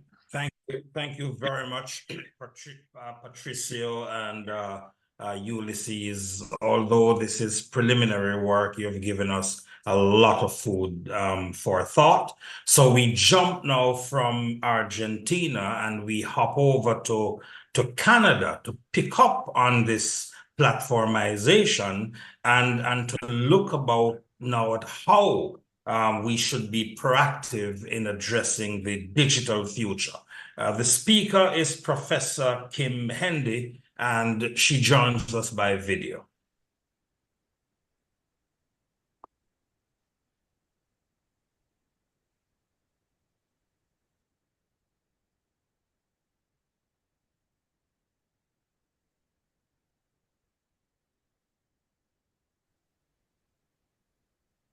Greetings, everybody from Ottawa, Canada.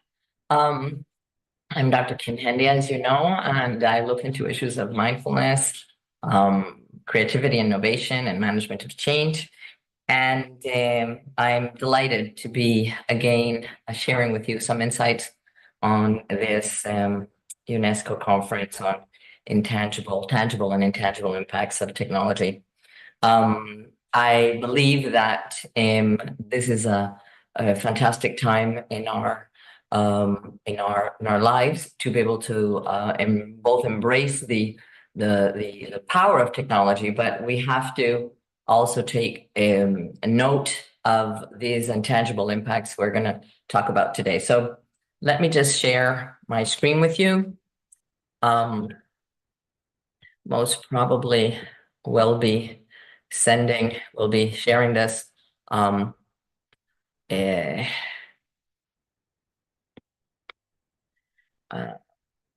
Okay, so we're going to be looking in this video, in this presentation, and I was going to mention that most probably we'll record this because of the time zone, which is one of the benefits and fabulous opportunities that technology is giving us. Anyway, so in this presentation, what I want to look into is that we all know and of course, I want to acknowledge that the issues of artificial intelligence and robotics and many other issues are going to be covered later in the conference by some of my colleagues. But I thought this time around, because also I've been seeing a lot of these challenges in my practice, I thought it was very relevant to let us take note of this that's happening so that we can address the future proactively and ensure that our technologies are meaningful and are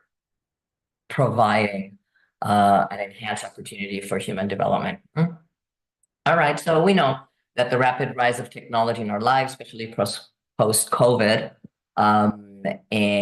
are increasing the amount of time we spend on our screens, staring at our devices. And this is not just a phone. I'm talking about our computers, our laptops, gaming, screening. We watch TV, we watch movies. The research has indicated that we're spending between 8 and 11 hours a day. That's basically most of our waking time. Like we grab the phone when we wake up, we look at the phone for hours before we go to bed. And that's a reality. But the thing is that this new technology, before we're going to see it in a few minutes, but while previous technologies would only basically interact with one side of our brain, it was sort of like, social interaction platform. Now the new algorithms, they very good for the economy, of course, but they're impacting various aspects of our brains with external impulses, now forming or blurring our lives, our realities, our identities even. And now what the most, why is this important is because the population now is increase the use of technology, which is good, but it's unhappy, stressed, we see signs of depression, and very troublesome or challenging for decision making, for sound decision making, is that there's a decrease in empathy. The attention span is reduced, and there's a blurred or lack of clarity and discernment, which is increasing the opportunities for people that are doing spams or schemes, impacting very profoundly the lives of many human beings, and let alone think, and we're going to present an example, but like our public service, we are as leaders challenged to make very important decisions, and if we are challenged in our decision-making process, that could be troublesome for our future. So technologies are not going anywhere. They'll continue to develop. So looking at this now is crucial for our future well-being. So I just mentioned the increase in screen time is negatively impacting our human connections. And this is because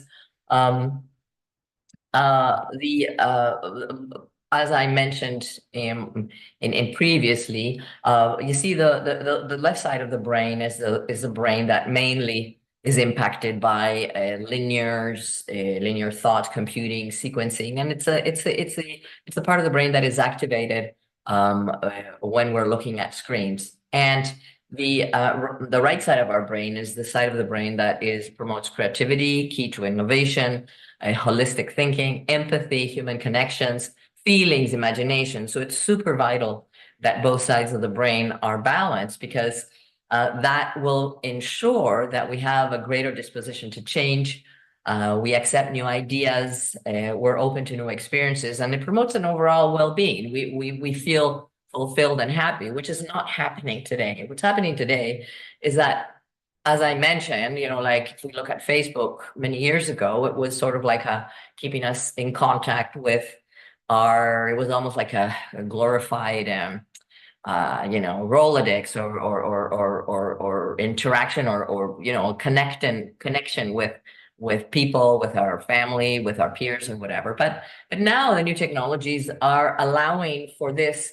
It's impacting, or in the algorithms impact or disrupt and actually invade different aspects of our brain. So now when, it's basically, I need to post to be acknowledged, to be liked, to be alive. The impact of somebody liking or not liking my post will impact my emotional well-being. It's forming my identity. So all of a sudden, there are these external impacts, which again, very good for the economy, but this overload of information, which is creating the necessity of being online or for connection, for human which we think is human interaction, to fulfill the boredom of our lives, boredom in brackets. But basically what's happening is that there's a disconnection of reality. So the sense of identity of our professions or our lives are being dictated by externals,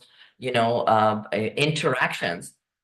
And it's only the algorithms that are drawing us more and more to be able to look into this. So what's happening is that there's an unhealthy relationship with technology. And why is this important? Because each time we're looking at more and more advances of technology, the need to develop the skills of discernment, of empathy, of clarity, of a sense of identity with our values, the human values, not what's dictated by a like or dislike. It's key for our society, for our public service, for humans to be able to have healthy relationship with technology. So some of the intangible impacts, basically, but intangible impacts are some of the physical effects are basically, eye strain, digital eye fatigue. I personally teach online quite a bit. So then basically I need Blu-ray glasses, because then your brain, which people that use glasses, that our brain is receiving the impacts of different, of our two eyes in different ways if we have a difference in our both eyes. And that's why glasses are good, because that will balance the eyesight. So otherwise the brain has to process what we're seeing in different intensities or clarity, and our brain gets fatigued. Well, that's what's happening with technology, but we're not really aware of that. It's happening inside of our brain. So there's also the disruption of sleep patterns due to the blue light exposure. And it's obviously, it's a fact that when you look at your screens at night, your brain becomes activated, and then you don't have a restful sleep. The emotional impact and the clarity and empathy and decision makings are a bit more profound and require a real attention. Because, for example, as I mentioned, this is creating the fact that there's less live in-person connections. And it's not like it's bad that there is, or, obviously I'm talking to you and we're relying on technology, which is fabulous. But the fact is that humans are relying more on these interactions as the sole source of their insight or development. So the human connection is left behind as not so important, when in fact that is what gives us a sense of belonging, a sense of being, trust. So some of the things that we're seeing is that because I'm not seeing you live, maybe there's a distrust, maybe there's not so much empathy, or what I've seen in some of the practices is that there's all these issues that we thought we had evolved as a human society, like the manipulation, control, these issues, they seem to be exasperated, sort of like in the potential of the screen being off, or being not distant and not so present. So another intangible impact, apart from the emotional impact, is the lack of clarity and empathy, as I mentioned, and we're losing a sense of reality. So this is very challenging, and because as decision makers, we want to make sure that we have a sense of empathy, and we are realizing, or constantly reminded us, that it's the impact of the technology on the humans, the advancement of well-being, that we have to be looking apart from the advancement of the technology, or the technology in itself. So for the decision-making challenges, we'll see the navigating these technological changes with all these fatigues and cognitive challenges, biases, is providing like an extra layer of challenges for sound decision-making in our lives, and actually makes humanity more bound to, with all this fatigue. That's why there's an increase in scams and spam, and there's CEOs of banks that are being gulled upon that. Like, I mean, there's Nobel Prize nominees that are, being caught in drug scams, and then, they end up in jail and so on. So it's not like we're immune to it. We just have to be aware. So there's an example that I wanted to share with you that is like what's happening in the government of Canada now. That is, we're going through in many departments through the process of this transitioning this tech debt. That is a technology debt, what they call technology debt, between the technology we have and what we need to be able to have this modern functional system. So if we want more interaction with the population, we want to provide faster services, we have to not only change our servers to allow for more interactions, we have to redo all our apps and applications, and we also have to train the population and the users and the public servants that I have to deliver, while at the same time delivering the service seamlessly. Think, for example, the pension checks for the population. Well, we can't stop that because now we have to change the server. And this is where some of the issues of trust, of transparency are now more at the forefront, because before in the government departments, the IT department was always, not the bad guys, but, they were like a separate entity. But now we have to incorporate not only all the departments, and we have to develop policies of trust and acceptance and transparency, because if I'm going through, let's say, snap election in one of the ridings here, well, an IT department had, scheduled with everything that was involved in the project management to change their servers. Well, we have to be in connection, in close connection, and they have to trust these issues and share information, because now if I have a snap election, we cannot do that, and we're just going to have to adjust accordingly. And then there's the what's happening now. I have it somewhere, but also what's happening is that, now at least in the government of Canada, and I'm sure that around the world, we have this push for the government, for the public service to say, hey, now you want me to go back to work 4 days, 5 days full time, like, what's happening? So there's a push also and an uneasiness on why technology now worked for us to create a new environment, and we want to go backwards. So there's a lot of things happening. So what I go back to is that the clarity, the balance, the sound decision-making, the empathy are key for our future. So what I say here is, what do we do? Because everybody talks about, yeah, this is all, we're very good in identifying all the challenges, but, not so much in what we can do, what are the tools or strategies we can implement. So I present a couple here that are basically, looking at encouraging in the public service. We can do it in our communities as well. And I just, I was going around to the dollar store here, and I found this book. I hope you can see it. It says, turn your phone off. So basically there's a booklet. So there's a push in communities also to bring us to this healthier environment offline. So what I mentioned here, there are a few, of course, encouraging digital detoxes, time to unplug from technology, incorporate mindful practices. I'm a mindful practitioner. I always incorporate art, creativity, innovation, and mindful breathing. It's very easy. I'm sure that all of you or many of you already have these practices, but it's important to sorry about that, incorporate it into your daily practices. Like ensure that as a government, we promote analog activities. We used to do it prior to COVID.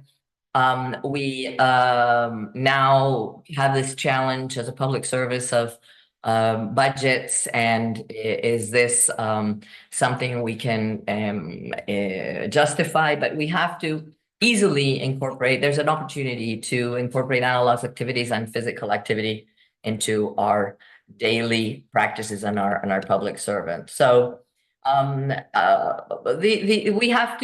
know that we're embracing innovation. We have to prioritize well-being. As I mentioned, we have to engage multi-stakeholders, like the unions now have a say in what's happening with the public service workforce. And we have to ensure human rights. That's a big issue as well. The spam, the scams, the issues of encryption, the user consent, issues of intellectual property are big. And so there's an opportunity of bringing awareness of all these things, both in the boardroom, in the public sector. So we have to address these issues with all our teams. We have to encourage that there's an awareness, that there's a balanced approach, there's an opportunity for development. And, there's at the end of this, you can look at it later, but basically we need to implement new strategies as a pilot projects maybe. So they're not sort of like policies. So we're not fearing as leaders that it's not going to be, that the funds are not going to be well used, but we have to look into those issues. And I just mentioned here at the end there on the left side, it says, consider failure conferences. They were sessions to discuss failures, things that did not go well. Those are the most important places where we'll find lessons learned. And of course, this is sort of like ongoing because we're living this. So there's not really much time that we can look at the past, but just consider that because it was a very good option. In the classrooms also, there's an opportunity to address developing healthy habits, adapting teaching methods, because we can't go with the same teaching methods as before. There's a new reality, there's AI. How are we going to incorporate that to develop, to embrace the technology, to expand our opportunities, but at the same time, develop healthy relationship with technology? And of course, in communities and workshops, there's an opportunity to start educating tools. And I showed you that booklet that I picked up on my walk the other day. Anyway, in conclusion, I believe that I want to leave you with the profound impact of this technology, the opportunities for a better future. We must address the issues of the disruption on human well-being and these intangible impacts of technology. We have to, as a society, as leaders, as public policy groups, as advocacy groups, look at these issues and address them holistically. We have to encourage measures to mitigate these negative impacts. And we must prepare and promote a healthy digital future, a healthy relationship with humans and environment. We cannot just allow us to be sucked into a matrix where our brain power, our brain time, our eyesights, our thinking, our decisions are managed and manipulated by an external impact to make sound decision makings, restore balance, and promote sound decision making in our society and our governments. I thank you very much for your attention. It was a pleasure sharing with you. I wish you an excellent conference, and may peace prevail. Namaste. Bye for now. Большое спасибо, Ким. Thank you, Kim. Marco Riccieri, our final presenter. Can you hear us, Marco? Yes, very well. Марко, к сожалению, мы очень выбиваемся из графика, и поскольку... Mark, unfortunately, we are behind time, and ahead of us, we have a concert. That's why I give you 5 or maximum 7 minutes, please. Okay. Allora, many thanks to the promoters of this conference, especially the government of Khanty-Mansiysk region, the Commission of UNESCO in Russian Federation, and the committee, and the moderators Calder Green and Anastasia Pashkarova. I want, in so short time, I want to draw your attention about an important event that we shall have in short time. That means the summit for the Pact of the Future. You know well, and I think that all the suggestions and recommendations that have been presented here can be a very useful contribution to the governments that are working in this period to define the Pact of the Future. In fact, it was decided September of the last year when the Secretary General Gutierrez make an assembly with the representative of all the governments, And they decide to define a pact of the future that will be discussed in next September.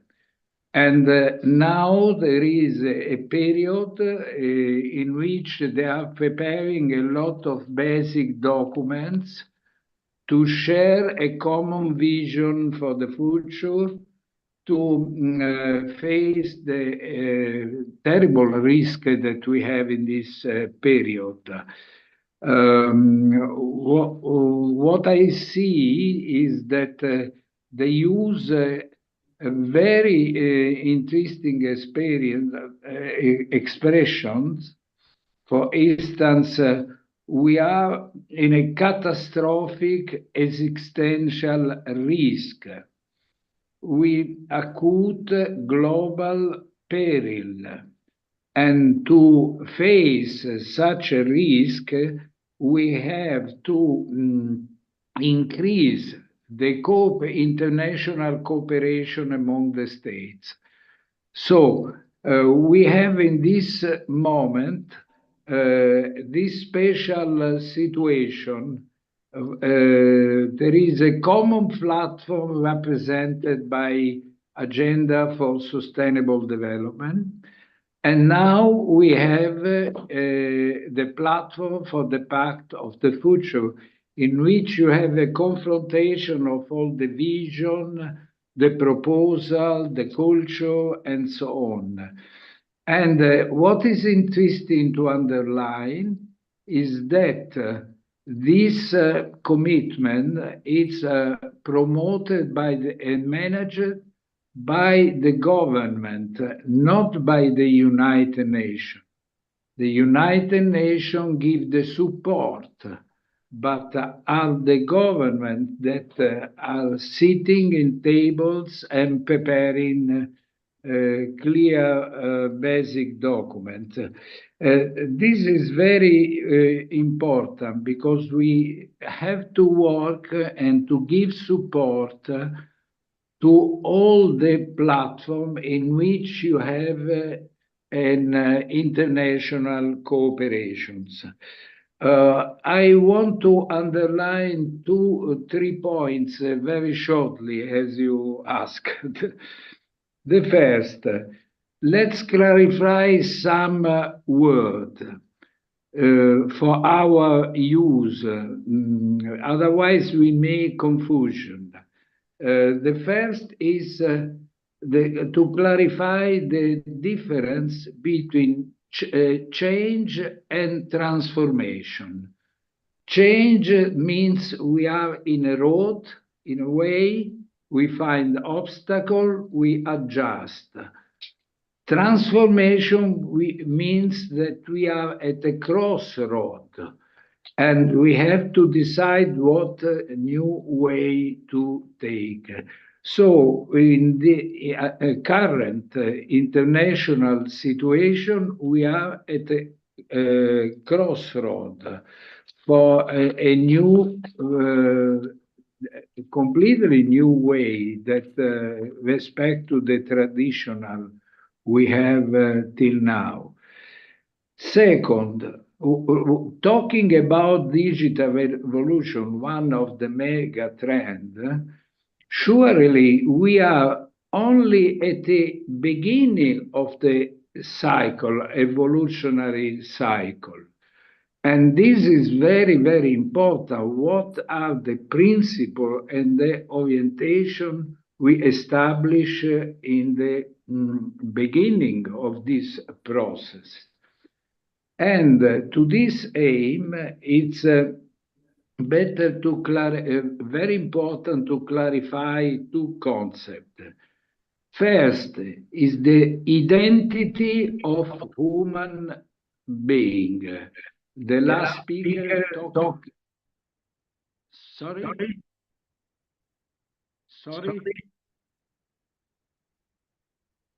Please continue, Marco. Okay.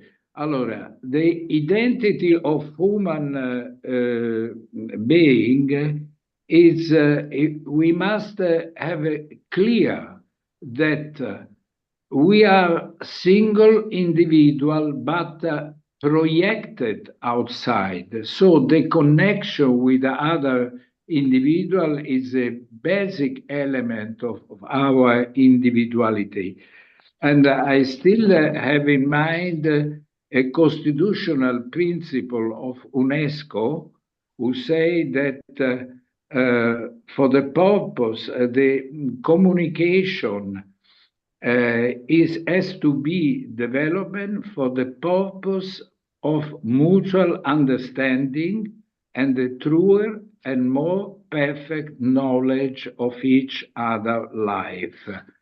This is the constitution of UNESCO, still valid. Second element, we must have clear the distinction among two terms, choice and decision. And Vaccarello used the first term, decision, this last term, decision. The algorithm of artificial intelligence can use a huge number of data to make choose, but the decision must be to the individual, to the man. Decision imply a lot of other elements, not only emotional, but ethical, cultural, and so on. The last moment, the last contribution. If we work all together as a scientific community out of the borders, we have to clarify what kind of idea of the future we have. This is the most important. And it was already in the 70s, the Club of Rome, when they designed the limit of growth, they say to have an idea of future is not to project the present in the future, but to have an idea of future to fix in the present. So this is the real challenge, and we must have very clear terms of reference. I give you some example. I have no time to enter in more detail, but let's work to give our contribution as a scientific community to the efforts of the government that in this period are defining the path of the future. It's a very, very important challenge for everybody. And in this perspective, we still, and I conclude, we still have in mind that in all the documents, they use the term governance, not governments, because they recognize that the challenge we have in front of us go over the state, the single states, and require a really public-private partnership. Governance is the system in which the private cooperate with the public. And this is a very important choice that the governments have written officially in the documents. My best wishes for your work and in the next days. Marco Richendi, thank you so much. Our apologies that we had to interrupt such an excellent presentation, but what an appropriate note on which to bring this session to an end. His politics may be different, Marco, but you cause us to reflect on Edmund Burke's observation that society is indeed a contract. It is a partnership in all science, a partnership in all art, a partnership in every virtue, and a partnership in all perfection. That is what we have deduced from your intervention, and from all the panelists we can distill one single message: that the deployment of technology for efficiency gains must not be done in a manner which devalues the quality of being human, whether as indigenous peoples, workers, or citizens. So thank you, all the presenters, for marvelous presentation. We are very much indebted to you. From Jamaica, I say goodbye. Over to you, Anastasia. Thank you, Gordon. Благодарим моего коллегу Гордона Грина. Thank you, Gordon. So, ladies and gentlemen, let's move to the concert upstairs.